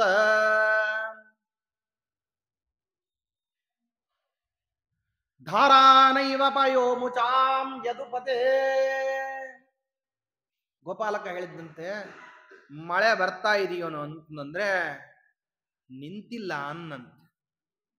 ಅಯ್ಯೋ ಮೋಡಗಳೇ ಇಲ್ಲಲ್ಲ, ಮಳೆ ನಿಂತಿರ್ಬೇಕಲ್ಲ ಅಂದ್ರೆ ಪರಮಾತ್ಮ ನಾನು ಧಾರೆ ಬೀಳ್ತಾ ಇದೆ ಅಂದೆ, ಮಳೆದಲ್ಲ. ಯಾವುದ್ರದ್ದು? ಪ್ರೇಮಾಶ್ರು ಧಾರೆಗಳು ಪರಮಾತ್ಮ. ಇಂಥ ಅವಸ್ಥೆಯಲ್ಲಿ ಸರ್ವಸ್ವ ಕಳ್ಕೊಂಡು ಕೊಚ್ಚಿಕೊಂಡು ಹೋಗ್ಬಿಡ್ತೀವೋ ಅಂತ ಹೇಳಿ ಕಣ್ಣೀರು ಹಾಕತಕ್ಕಂತ ವ್ಯಕ್ತಿಗಳು ನೀನ ಆಶ್ರಯ ಕೊಟ್ಟಿ ಅಂತ ಈ ಗೋವರ್ಧನ ಪರ್ವತದ ಕೆಳಗೆ ಬಂದು ನಿಂತುಕೊಂಡ್ರೆ ಆ ಆನಂದದ ಹನಿಗಳು ಏನಾಗ್ತಾ ಇವೆ ಅಂದ್ರೆ ಅವು ಮಳೆ ಹನಿಗಿಂತ ಹೆಚ್ಚಾಗಿ ಬೀಳ್ತಾ ಇವೆ. ಯಾಕೆ? ಲಕ್ಷಾವಧಿ ಜನರು ಅಲ್ಲಿ ಆಶ್ರಯವನ್ನು ತಗೊಂಡವರು ಯಾರತ್ರ? ಪರಮಾತ್ಮನ ಹತ್ತಿರದಲ್ಲಿ. ಹಂಗ ಅಷ್ಟು ಜನ ಏನ್ ಮಾಡ್ತಿದ್ದಾರೆ? ಆನಂದಾಶ್ರುಗಳನ್ನ ತೊಟ್ಟಿಕ್ಕಿಸ್ತಾ ಇದ್ದಾರೆ. ಸರಿ, ಹಾಗಾದ್ರೆ ಮೇಘದ ಗರ್ಜನೆ ನಿಂತಿರ್ಬೇಕಲ್ಲ ಅಂತ ಕೇಳಿದ್ನಂತೆ ಪರಮಾತ್ಮ. ಅದಕ್ಕೆ ಇಲ್ಲ ಪರಮಾತ್ಮ ಇನ್ನೂ ನಿಂತಿಲ್ಲ ಅಂದ. ಹೌದಾ? ಹಂಗಂದ್ರೆ ಯಾವ ಧ್ವನಿ ಅಂತಂದ್ರೆ ಆ ಪರ್ವತೋದ್ಧರಣವನ್ನ ಮಾಡ್ತಿರೋ ಹಂಗೇನೆ ಆ ಮಹರ್ಷಿಗಳು, ಯೋಗಿಗಳು, ಜ್ಞಾನಿವರೆಣ್ಯರೆಲ್ಲ ಏನ್ ಮಾಡಿದ್ದಾರೆ ಅಂದ್ರೆ ಈ ಪರ್ವತದ ಸುತ್ತಲೂ ಬಂದು ನಿಂತ್ಕೊಂಡಿದ್ದಾರೆ. ಅವ್ರು ಏನ್ ಮಾಡ್ತಿದ್ದಾರೆ ಅಂದ್ರೆ ಗಟ್ಟಿಯಾಗಿ ವೇದದ ಘೋಷವನ್ನ ಮಾಡ್ತಿದ್ದಾರೆ. ಮೇಘದ ಘೋಷವನ್ನ ಮೀರಿರ್ತಕ್ಕಂತಹ ಘೋಷ ಅದು ಯಾವುದು? ವೇದ ಘೋಷ. ಹೇಗಿದೆ ಅದು? ನಕರಮಣಾನ ಪ್ರಜಯಾಧನೇ ನತ್ಯಾಗೇ ನೈಕೆ ಅಮೃತತ್ವಮಾನಶು ಸತ್ಯಂ ಪರಂ ಪರಗಂ ಸತ್ಯಗಂ ಸತ್ಯೇನ ನ ಸುವರ್ಗಾ ಲೋಕಾಚ್ಚವಂತೆ ಕರಾಚನ ಸದಾಗಂ ಹಿ ಸತ್ಯಂ ತಸ್ಮಾತ್ ಸತ್ಯೇರಮಂತೆ ಅಂತ ಹೇಳಿ ಅವರು ವೇದ ಘೋಷವನ್ನ ಮಾಡ್ತಾ ಇದ್ರೆ ಪರಮಾತ್ಮ ಮೇಘದ ಧ್ವನಿ ನಿಂತರೂ ಈ ಸಿದ್ಧೇಶ್ವರರುಗಳು, ಮುನೀಶ್ವರರುಗಳ ವೇದ ಪಾರಾಯಣ ನಿಲ್ತಾ ಇಲ್ಲ. ಆದ್ದರಿಂದ ಶಬ್ದ ಇನ್ನೂ ಬರ್ತಾನೆ ಇದೆ. ಹಾಗಾದ್ರೆ ಪರಮಾತ್ಮ ಅಂತಾನೆ ಮಿಂಚುಗಳು ನಿಂತಿದ್ದಾವ? ಇಲ್ಲ ಪರಮಾತ್ಮ. ದುಃಖದಿಂದ ಕಂದಿ ಹೋಗಿರ್ತಕ್ಕಂತಹ ಮುಖದಲ್ಲಿ ಯಾವಾಗ ಆನಂದಾಶ್ರುಗಳು ಹೊಳಿಲಿಕ್ಕೆ ಆರಂಭ ಆದ್ವೋ ಅವು ಏನಾಗ್ತಾ ಇದ್ದಾವೆ ಅಂದ್ರೆ ಫಳಾರನೆ ಬೆಳಗತಕ್ಕಂತಹ ಮಿಂಚುಗಳಕ್ಕಿಂತಲೂ ಏನಿದೆ ಅಂದ್ರೆ ಆಯಾ ವ್ಯಕ್ತಿಗಳ ಮುಖ ವಿಕಾಸ ಅನ್ನೋದು ಮಿಂಚನ್ನ ಮೀರಿರೋ ಹಾಗೆ ಕಾಣಿಸ್ತಾ ಇದೆ. ಗಾಳಿ ಬೀಸೋದು ನಿಂತಿರ್ಬೇಕಲ್ಲ, ಜೋರಾಗಿ ರಪ ರಪ ರಪ ರಪ ಮಳೆ ಹೊಡಿತಿರ್ಬೇಕಾದ್ರೆ ಇರಿಚಲು ಬಡಿತದ, ಅದೇನಾದ್ರೂ ಬರೆಯೋದು ನಿಂತಿದ್ಯಾ? ಗಾಳಿನೂ ನಿಂತಿಲ್ಲ ಅಂದ್ರಂತೆ. ಯಾಕೆ ಅಂದ್ರೆ ಆ ಮಳೆ ಗರಿಯತಕ್ಕಂತಹ ಪ್ರಭಾವಕ್ಕೋಸ್ಕರವಾಗಿ ಭ್ರಮರಗಳೆಲ್ಲ ಬಂದು ಗೋವರ್ಧನ ಪರ್ವತದ ಸುತ್ತಲೂ ಏನಾಗಿದ್ದಾವೆ ಅಂದ್ರೆ ತಮ್ಮ ರೆಕ್ಕೆಗಳ ಗಾಳಿ. ಆ ಭ್ರಮರ ಎಷ್ಟು ಮಹಾ ಇದನ್ನ ಅಲ್ಲಾಡಿಸ್ಬಿಟ್ರೆ ಅದು ಗಾಳಿ ಬರಬೇಕ್ರಿ. ಅಂಥದ್ದು ಪರಮಾತ್ಮನ ಹೇಳ್ತಾರವರು ಕೋಟ್ಯಾವಧಿ ಆ ರೀತಿ ದುಂಬಿಗಳು ಬಂದು ಏನ್ ಮಾಡ್ತಾ ಇದ್ದಾವೆ? ಗುಂಜಾರವನ್ನ ಮಾಡ್ತಾ ಅವು ಏನ್ ಮಾಡ್ತಾ ಇದ್ದಾವೆ ಅಂದ್ರೆ ಗಾಳಿಯನ್ನು ಬೀಸ್ತಾ ಇದ್ದಾವೆ. ಅದು ಬಿರುಗಾಳಿ ಎಷ್ಟು ದೊಡ್ಡದಾಗಿದೆ ಅಂತಾರೆ.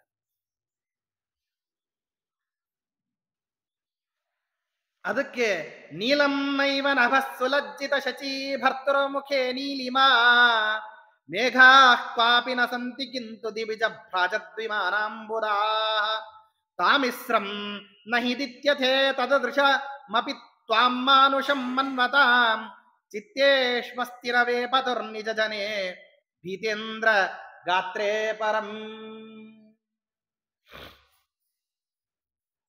ಹೋಗ್ಲಿ, ಆಕಾಶದಲ್ಲಿ ನೀಲಿ ಬಣ್ಣ ಬಂದಿದೆಯೇನಪ್ಪ ಅಂತ ಕೇಳಿದ್ರು. ಅದಕ್ಕಂತಾನವನು ಗೋಪಾಲಕ, ಇಲ್ಲ, ಅದು ಶಚೀಪತಿಯ ಮುಖವನ್ನು ಹುಡುಕೊಂಡು ಹೋಗಿದೆ. ಯಾಕೆ? ಮುಖ ಕಪ್ಪಡಿರೋದು ಅಂತ ಆಗ್ತದ.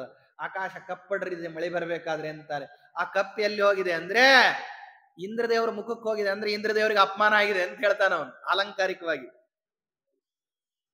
ಮೇಘಗಳು ಇದ್ದಾವೇನು ಅಂದ್ರೆ ಇಲ್ಲ.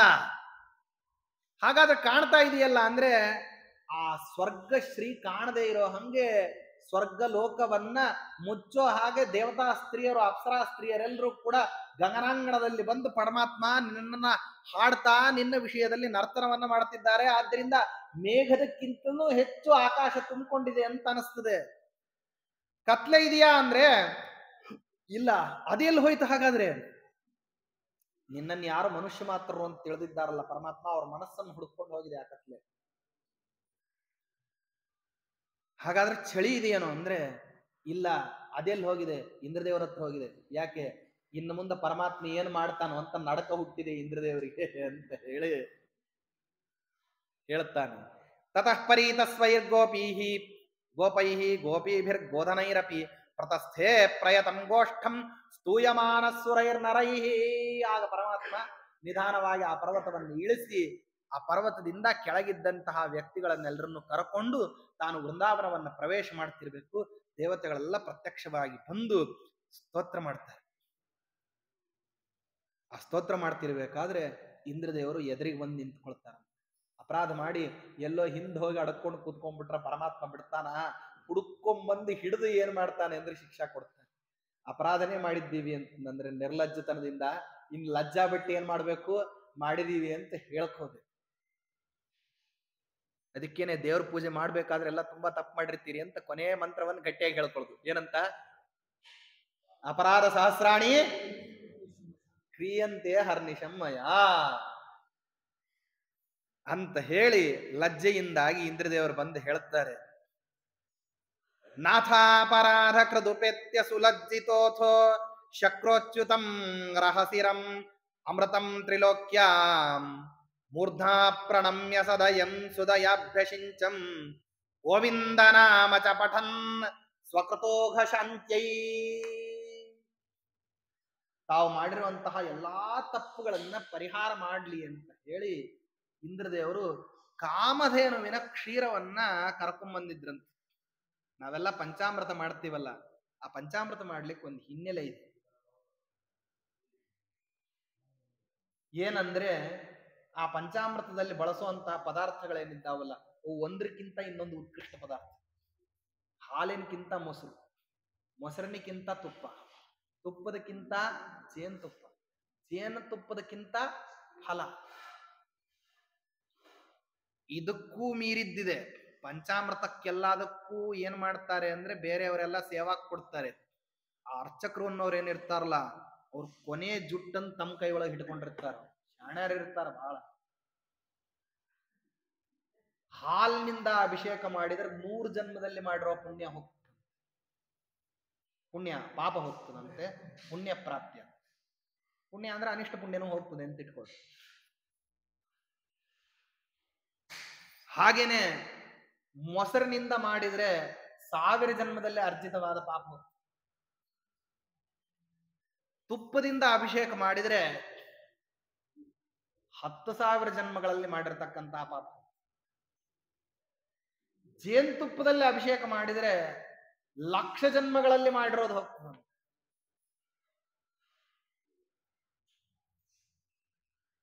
ಫಲಾಭಿಷೇಕವನ್ನ ಮಾಡಿದ್ರೆ 1,000,000 ಜನ್ಮಗಳಲ್ಲಿ ಅರ್ಜಿತವಾದಂತಹ ಪಾಪ ಹೋಗ್ತದಂತೆ. ಅದಕ್ಕೆ ಇಷ್ಟನ್ನೇ ಸೇವಾ ರಸೀದಿ ಮೇಲೆ ಹಾಕ್ತಾರೆ. ಸೇವಾದ ಬೋರ್ಡ್ ನಲ್ಲಿ ಪಂಚಾಮೃತ ಅನ್ನೋದು ಇಷ್ಟಕ್ಕೇನೆ.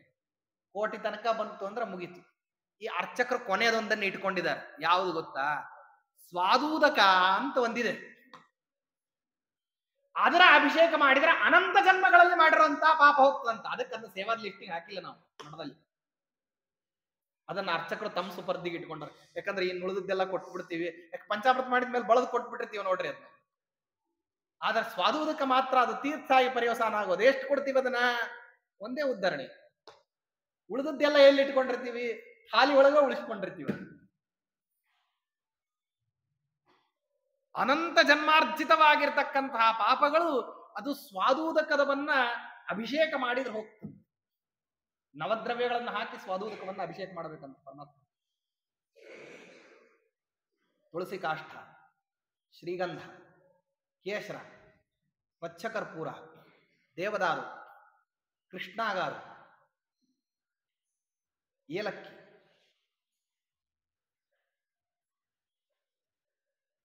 ಆಮೇಲೆ ರಕ್ತಚಂದನ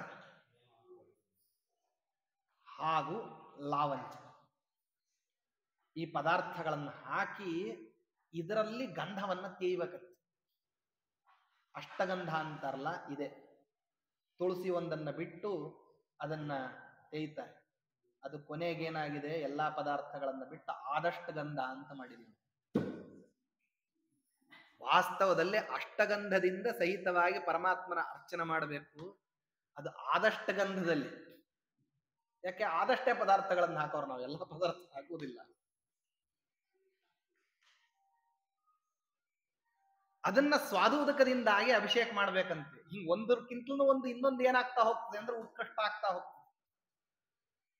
100 ಜನ್ಮದಲ್ಲಿ ಮಾಡಿರ್ತಕ್ಕಂತಹ ಪಾಪ ಅದು ಗೋಕ್ಷೀರವನ್ನ ಅಭಿಷೇಕ ಮಾಡಿದ್ರೆ ಹೋಗ್ತದೆ. ಸಾಮಾನ್ಯ ಗೋಕ್ಷೀರವನ್ನ ಇಂದ್ರದೇವರು ಯಾವ್ದು ತಗೊಂಡ್ಬಂದಿದ್ರು ಅಂದ್ರೆ ಕಾಮಧೇನುವಿನ ಕ್ಷೀರ. ಅದನ್ನ ಪರಮಾತ್ಮನಿಗೆ ಗೋವಿಂದ ಅಂತ ಹೇಳಿ ಅಭಿಷೇಕವನ್ನು ಮಾಡಿದ್ರಂತೆ. ಗೋವಿಂದ ಅನ್ನುವ ನಾಮನೇ ಪಾಪವನ್ನು ಕಳೆಯುವಂತ ನಾಮ ಅದು. ಆ ನಾಮಕ್ಕೇನೆ ವಿಶೇಷ ಇದೆ. ಅದಕ್ಕಾಗಿ ಪರಮಾತ್ಮನಿಗೆ ಯಾವಾಗ ಈ ರೀತಿ ಅಭಿಷೇಕವನ್ನು ಮಾಡಿದ್ರು ಪರಮಾತ್ಮ ಸಂತುಷ್ಟನಾಗಿ ಇಂದ್ರದೇವರನ್ನು ನೋಡಿದ್ನಂತೆ. ಯಾಕೆಂದ್ರೆ ಬುದ್ಧಿವಂತರು ತಪ್ಪು ಮಾಡಿದ ಮೇಲೆ ಅದನ್ನ ಪರಿಹಾರ ಬೇಗ ಮಾಡ್ಕೊಂಡ್ಬಿಡ್ತಾರೆ. ದಡ್ರ ತಪ್ಪು ಮಾಡಿದ್ರೆ ತಪ್ಪು ಅಂತ ಗೊತ್ತಾಗೋದೇ ಮೊದಲನೇ ಶ್ರಮ. ಆ ನಂತರದಲ್ಲಿ ಅದನ್ನ ಪರಿಹಾರ ಮಾಡ್ಕೊಳ್ಳೋದು ಇನ್ನೊಂದು ದೊಡ್ಡ ಕಾರ್ಯಕ್ರಮ. ಅದಕ್ಕೇನೆ ಬುದ್ಧಿವಂತನಾಗ್ಬಿಟ್ಟ ಅಂದ್ರೆ ಇದು ಗೊತ್ತಿತ್ತು, ತನಗೇನೆ ಮಾಡಿರ್ತಕ್ಕಂತಹದ್ದು ಏನಿದು, ಇದು ಪ್ರತಿಕ್ರಿಯಾ. ಪರಮಾತ್ಮ ನನಗೆ ಪ್ರತಿಕ್ರಿಯಾವನ್ನ ಮಾಡ್ಲಿಕ್ಕೆ, ನನ್ನ ಸ್ವಾತಂತ್ರ್ಯವನ್ನ ಮರೆತಿದ್ದಕ್ಕೋಸ್ಕರ ನಿಮಗೆ ಶಿಕ್ಷಾ ಕೊಡ್ತೀನಿ ಅಂತ ಹೇಳಲಿಕ್ಕೆ ಪರಮಾತ್ಮ ಗೋವರ್ಧನೋದ್ಧರಣವನ್ನ ಮಾಡಿದ್ದಾನೆ. ಆ ಗೋಪಾಲಕರಿಗೆ ಪೂಜಾ ಮಾಡಿಸ್ಬೇಕು ಅಂತನ್ನುವಂತಹ ಉದ್ದೇಶ ಅದು ಪ್ರೈಮರಿ ಅಲ್ಲ, ಅದು ಸೆಕೆಂಡರಿ. ಯಾಕೆ ಅಂದ್ರೆ ಪರಮಾತ್ಮ ಯಾವಾಗ್ಲೂ ಯಾರನ್ನ ಮೊದಲು ನೋಡ್ತಕ್ಕಂಥವನು ಅಂತಂದ್ರೆ ಸುಖಮಿಚ್ಛಂತಿ ಭೂತಾನಿ ಪ್ರಾಯೋ ದುಃಖ ಸಹಾನ್ರಣ ತಥಾಪಿ ತೇಭ್ಯ ಪ್ರವರಾಹ ದೇವಾಹ ಏವ ಹರಃ ಪ್ರಿಯಾಹ ಅಂತ ಹೇಳಿ ಎಲ್ಲಾರಿಗೂ ಸುಖ ಆಗ್ಲಿ ಅಂತ ಬಯಸ್ತಕ್ಕಂಥವ್ರು ಮಹರ್ಷಿಗಳು. ದೇವತೆಗಳು ಹಂಗಲ್ಲಂತೆ. ಅದಕ್ಕೆ ನಾವೆಲ್ಲ ಏನಂತೀವಿ, ಸ್ವಸ್ತಿ ಪ್ರಜಾಭ್ಯ ಪರಿಪಾಲಯಂತ ಲೋಕಾ ಸಮಸ್ತ ಸುಖಿನೋ ಭವಂತು ಅಂತ ಹೇಳ್ತೀವಿ. ಅವ್ರು ಹಂಗೆ ಹೇಳೋದಿಲ್ಲ. ಯಾರು ದೇವತೆಗಳು ಎಲ್ಲಾರಿಗೂ ಸುಖ ಆಗ್ಲಿ ಅಂತ ಹೇಳೋದಿಲ್ಲ. ಅವ್ರೇನಂತಾರೆ ಅಂತಂದ್ರೆ ಒಳ್ಳೆಯವ್ರಿಗೆ ಮಾತ್ರ ಸುಖ ಆಗ್ಲಿ ಅಂತಾರ. ಪರಮಾತ್ಮನ ಪ್ರಿನ್ಸಿಪಲ್ ಅನ್ನ ಸ್ವಲ್ಪವೂ ಆಚೀಚೆ ಅಲ್ಲಾಡದೆ ಇರೋ ಹಂಗೆ ಪರಿಪಾಲನೆ ಮಾಡತಕ್ಕಂಥವ್ರು ದೇವ ಸ್ವಭಾವದವರು.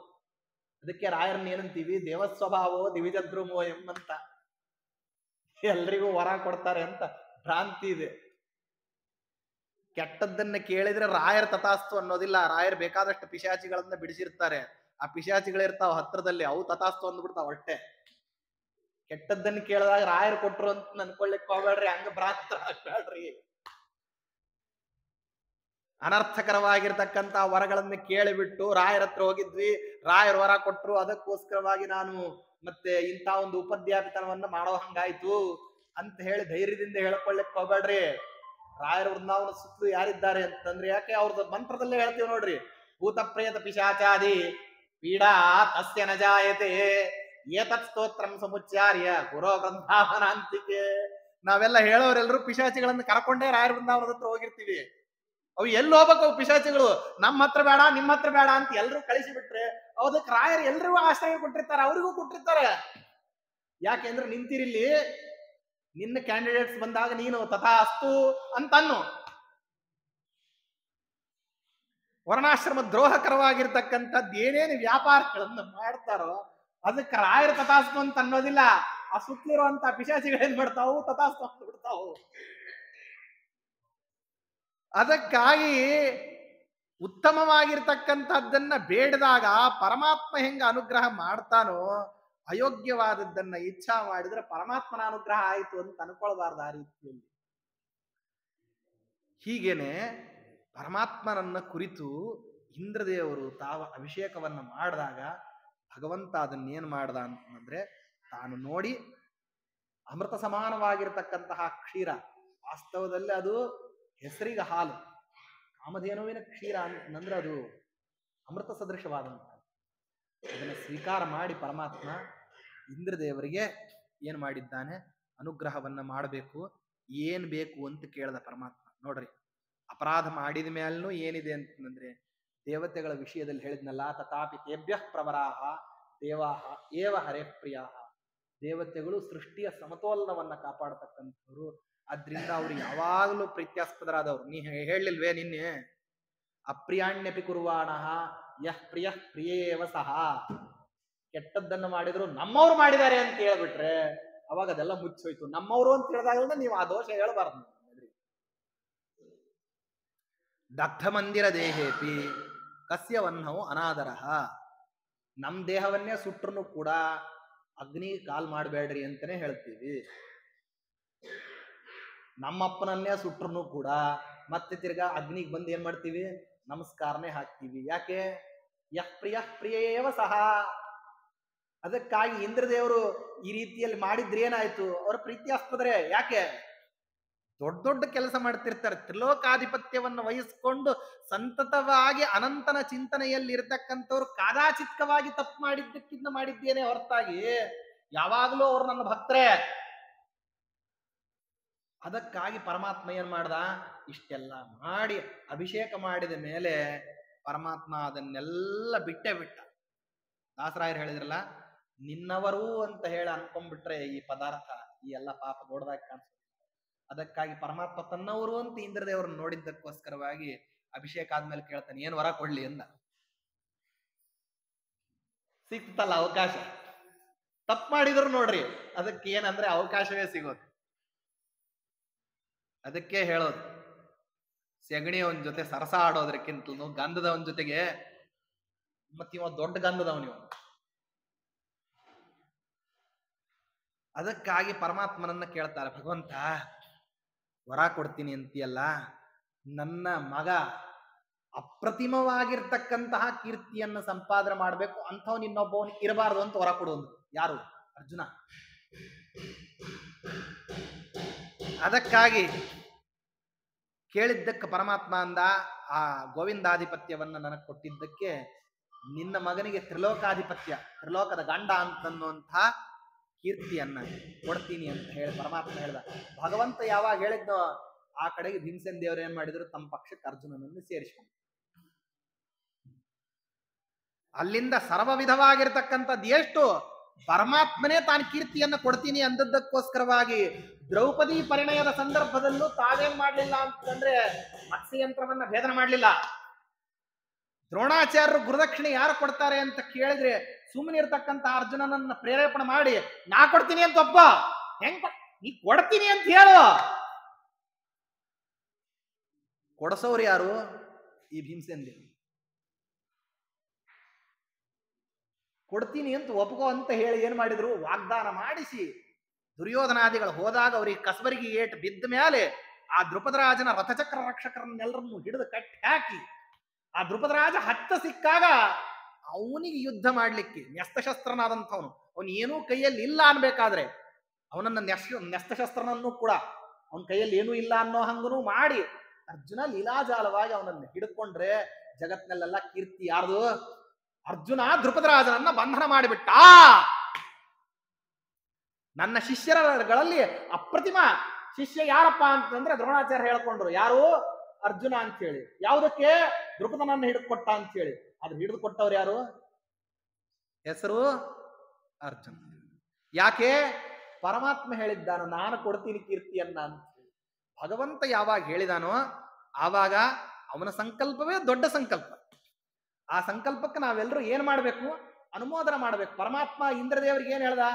ನಿನ್ನ ಮಗನನ್ನ ಅಪ್ರತಿಮನಾದಂತಹ ವ್ಯಕ್ತಿಯನ್ನ ಮಾಡ್ತೀನಿ ಅಂತ ಹೇಳಿದ ತಕ್ಷಣ ಅದಕ್ಕೆ ಮೊದಲು ತಥಾಸ್ತು ಅಂತನ್ನವ್ರು ಯಾರು? ವಾಯುದೇವರು.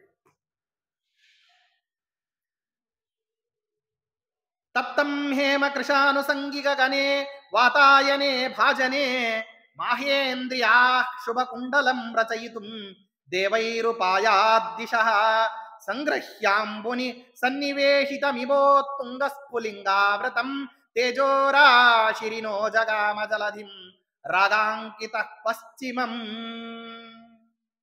ಇಷ್ಟೆಲ್ಲ ಮಾಡಿ ಪರಮಾತ್ಮ ಉಪಚಾರವನ್ನೆಲ್ಲ ತಗೊಂಡು ದೇವತೆಗಳಾಗಿ ಅನುಗ್ರಹವನ್ನು ಮಾಡಿ ಇಂದ್ರಾದಿ ದೇವಳನ್ನ ಹರಸಿ ಕಳಿಸಬೇಕಾದ್ರೆ ಸೂರ್ಯಾಸ್ತವನ್ನ ವರ್ಣನ ಮಾಡ್ತಾನೆ ಪರಮಾತ್ಮ.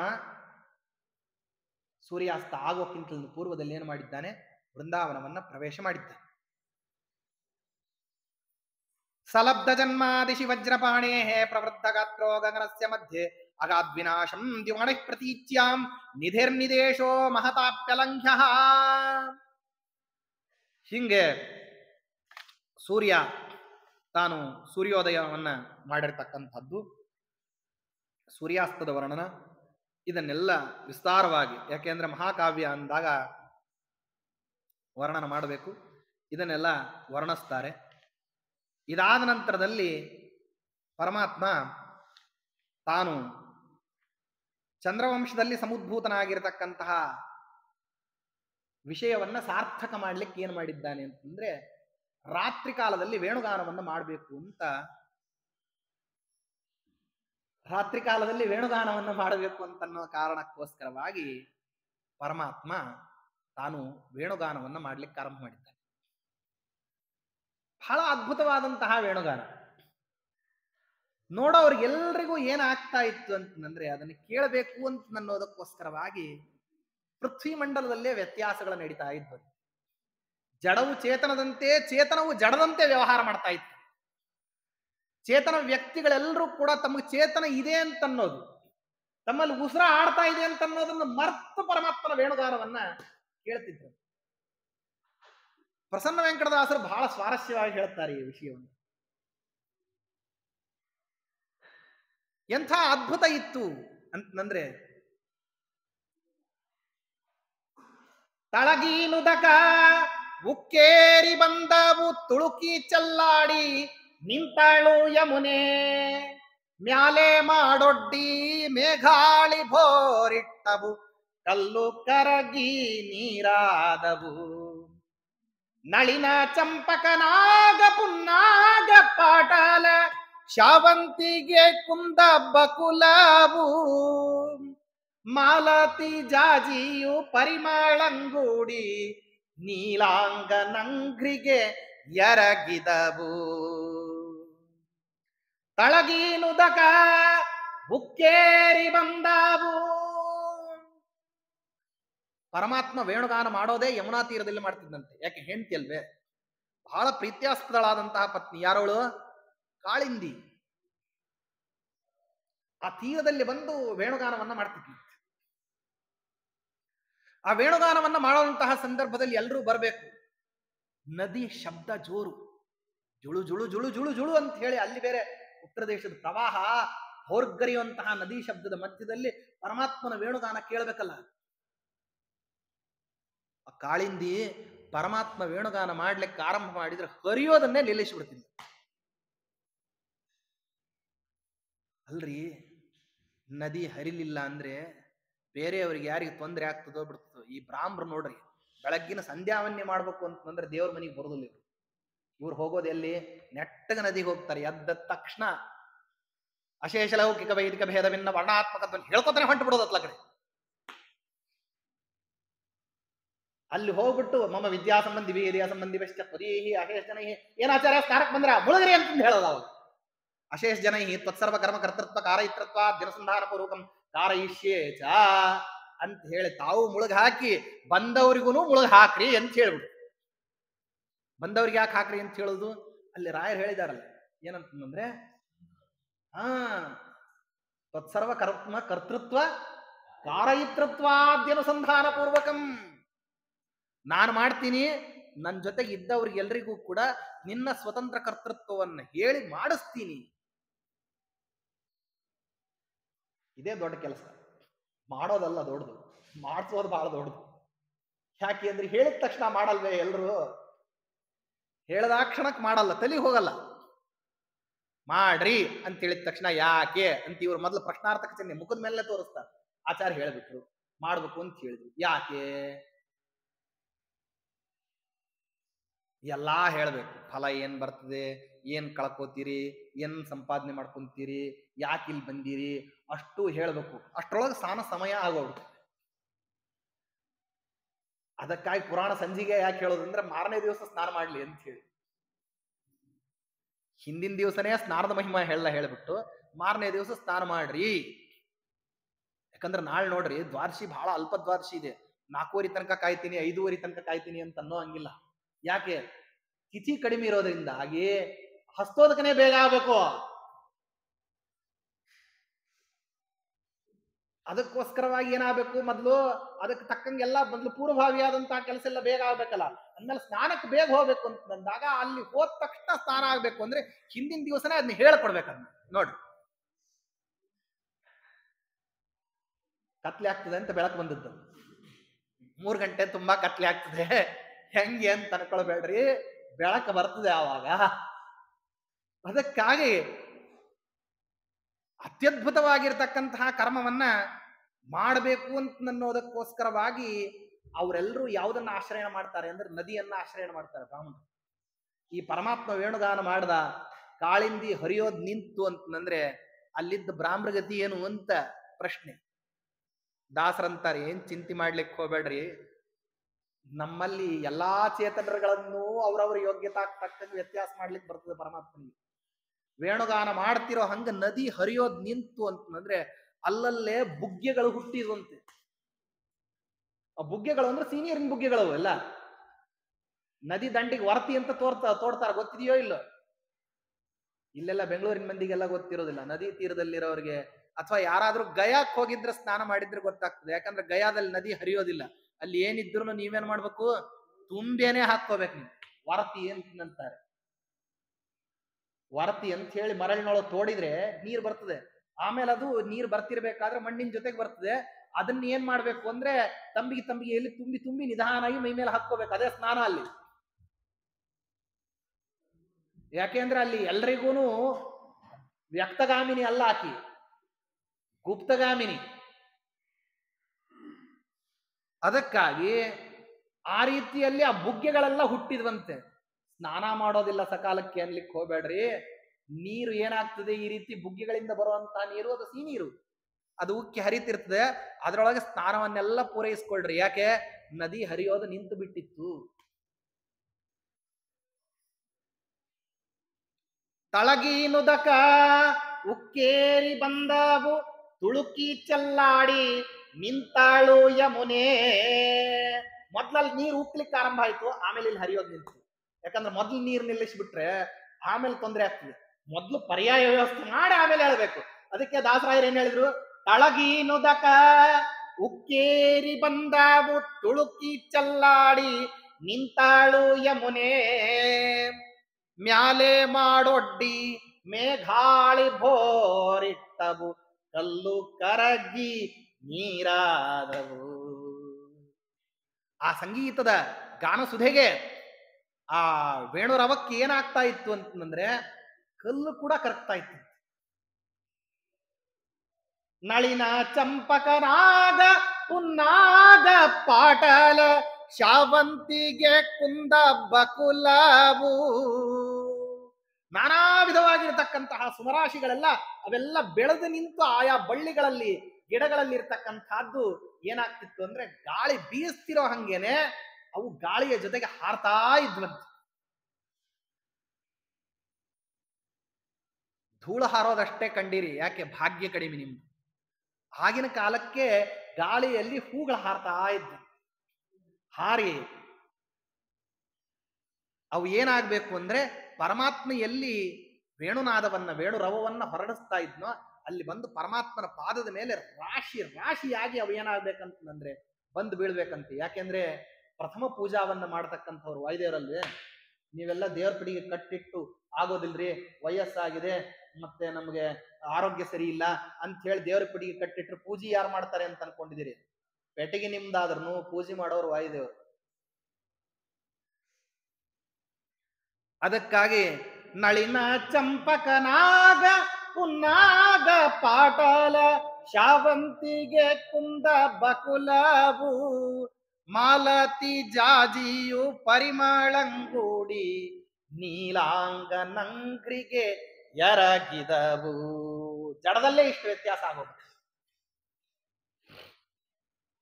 ಇನ್ನು ಚೇತನ ವ್ಯಕ್ತಿಗಳು, ಆ ಚೇತನ ವ್ಯಕ್ತಿಗಳಲ್ಲಿರ್ತಕ್ಕಂತಹ ಗೋಪಾಲಕರು, ಗೋಪಿಕಾಸ್ತ್ರೀಯರು, ಗೋಪವೃದ್ಧರು, ಅವ್ರದೊಂದು ಬೇರೆನೇ ಇದೆ ಕಥೆ. ಇವರೆಲ್ಲ ಪರಮಾತ್ಮನನ್ನ ಅವಲಂಬನ ಮಾಡಿಕೊಂಡಿರುವಂಥವ್ರು. ಇವರು ಪಾಮರ ವ್ಯಕ್ತಿಗಳು. ಇನ್ನು ವಿದ್ವಾಂಸರುಗಳಾಗಿ ಶಾಸ್ತ್ರಾಧ್ಯಯನವನ್ನು ಮಾಡಿಕೊಂಡು ಹೇಳಿದ್ರಲ್ಲ ಮೊದ್ಲೇನೆ, ಮನ್ಮಂತ್ರಂ ಜಪಶಾಸ್ತ್ರ ಸಂಪದಮಥೋ ದಾಸ್ಯಾಮಿ ಭಾಗ್ಯೈ ಸಹ, ಸಚ್ಛಾಸ್ತ್ರೋದಿತ ವರ್ತ್ಮನಾ ಪರಮಿದಂ ಧ್ಯಾಯಂ ಮರಂಕಾಂಕಿತೋ ಮನ್ಮಂತ್ರಂ ಜಪಶಾಸ್ತ್ರ ಸಂಪದಮಥೋ ದಾಸ್ಯಾಮಿ ಭಾಗ್ಯೈ ಸಹ ಅಂತ ಹೇಳ್ದಂಗೆ ಸಚ್ಛಾಸ್ತ್ರದಲ್ಲಿ ಮುಕ್ತವಾಗಿರತಕ್ಕಂತಹ ಮಾರ್ಗ. ಶ್ರೋತವ್ಯೋ ಮಂತವ್ಯೋ ನಿಧಿಧ್ಯಾಸಿತವ್ಯ ಅಂತ ಹೇಳಿ ಶ್ರವಣ ಮನನಾದಿಗಳನ್ನ ಮಾಡಿಕೊಂಡು ನಿಧಿಧ್ಯಾಸನಕ್ಕೆ ಬಂದು ಮುಟ್ಟಿರ್ತಕ್ಕಂತಹ ಯೋಗಿಗಳ ವರ್ಗ ಅಲ್ಲಿ ಇತ್ತಂತೆ. ಯಾಕಂದ್ರೆ ಅವರು ನದಿ ತೀರದಲ್ಲೇ ಇರೋರು, ನೀವು ನದಿ ತೀರದಲ್ಲೇ ಇದ್ದ. ಅಲ್ಲಿದ್ದಂತಹ ಸಮಯದಲ್ಲಿ ಅವರೆಲ್ಲ ಏನ್ ಮಾಡ್ತಾ ಇದ್ರು ಅಂದ್ರೆ, ಪರಮಾತ್ಮ ಶಾಸ್ತ್ರದಲ್ಲಿ ಹೇಳಿಕೊಟ್ಟಿರ್ತಕ್ಕಂತಹ ಮಾರ್ಗಕ್ಕನುಸಾರವಾಗಿ ಶ್ರವಣ ಮನನಾದಿಗಳನ್ನು ಮಾಡಿಕೊಂಡು ಖಂಡಸ್ಕೃತಿಯನ್ನು ಧಾರಣ ಮಾಡಿಕೊಂಡು ಸಮಾಧಿಗೆ ಅವ್ರು ಹೋಗ್ತಾ ಇದ್ದಾರವ್ರು. ಕಷ್ಟಪಟ್ಟು ಇಂದ್ರಿಯಾದಿಗಳ ನಿಗ್ರಹ ಮಾಡಿಕೊಂಡು ಬಾಹ್ಯ ವ್ಯಾಪಾರಗಳನ್ನೆಲ್ಲ ವಿರಮಣ ಮಾಡಿಕೊಂಡು ಆನಂತರದಲ್ಲಿ ಪರಮಾತ್ಮನನ್ನ ತದೇಕ ಚಿತ್ತವಾಗಿ ನೋಡಬೇಕು ಅಂತನ್ನುವಂತಹ ಸಮಯದಲ್ಲಿ ಆಗ ಆರಂಭ ಆಯ್ತು. ಕಷ್ಟಪಟ್ಟು ಇದನ್ನೆಲ್ಲ ಸಂಪಾದನೆ ಮಾಡ್ಕೊಂಡು ಹೋಗ್ಬೇಕು. ಕೆಲವರು ಆರಂಭ ಮಾಡ್ತಾ ಇದ್ರು, ಕೆಲವರು ಆ ಅವಸ್ಥಾಕ್ಕೆ ಹೋಗ್ತಾ ಇದ್ರು. ಹೋಗೋ ಅಂತಹ ಸಮಯದಲ್ಲಿ ವೇಣುಧ್ವನಿ ಆರಂಭ ಆಯ್ತು. ಆ ಧ್ವನಿ ಆರಂಭ ಆಗ್ತಿರೋ ಹಂಗೇನೆ ಇದೆಲ್ಲ ಶ್ರಮ ಸಾಧ್ಯವಾದಂತಹ ಕಾರ್ಯಕ್ರಮ. ಸುಲಭಕ್ಕೆ ಪರಮಾತ್ಮ ದೊರಿತಿರ್ಬೇಕಾದ್ರೆ ಇಷ್ಟೆಲ್ಲ ಶ್ರಮಪಟ್ಟು ಸಂಪಾದನೆ ಮಾಡೋದು ಇದೇನು, ಅಲ್ಲಿಗೆ ಹೊರಟು ಬಿಡೋಣ ಅಂತ ಹೇಳಿ ಅಲ್ಲಿಗೆ ಬಂದ್ಬಿಟ್ರಂತೆ. ಎಲ್ಲಿಗೆ? ಪರಮಾತ್ಮ ಎಲ್ಲಿ ವೇಣುಧ್ವನಿಯನ್ನ ಮಾಡ್ತಿದ್ನೋ, ವೇಣುರಾಧ ಎಲ್ಲಿ ನಡೀತಾ ಇತ್ತು ಅಲ್ಲಿಗೆ ಬರ್ತಾ ಇದ್ದಾರೆ. ಮುದ್ದು ಮೋಹನನ್ನ ಮಂಜುಳ ಧ್ವನಿಗೆ ಸದ್ದನಾಲಿಸಿ ಗೋಪಾಂಗನರೆಲ್ಲರೂ ಬುದ್ಧಿ ಸೋರ್ಯಾಡಿ ರಂಗನರವಕ್ಕೆ ಬಿದ್ದು ಪರವಶರಾದರು. ಸಿದ್ಧ ಮುನಿ ಜನ, ಅದ್ಭುತವಾಗಿರ್ತಕ್ಕಂತಹ ಕಾರ್ಯಕ್ರಮ. ಆ ಸಿದ್ಧರು ಮುನೀಶ್ವರಗಳೆಲ್ಲ ಇದ್ದ ಸಮಾಧಿಯೊಳೆದ್ದೆದ್ದು ಕುಣಿದರು ಎದೆತ್ತಾವರೇ, ಗದ್ದುಗೆ ಅರಸನ ಒಲಿಸಿಕೊಂಡರು ಗೆದ್ದರು ಭಾವ ಸಮುದ್ರವಾ. ಸಿದ್ಧ ಮುನಿ ಜನ ರಿದ್ದ ಸಮಾಧಿಯೋಳ ಎದ್ದೆದ್ದು ಕುಣಿದರು ಎದೆತ್ತಾವರೇ.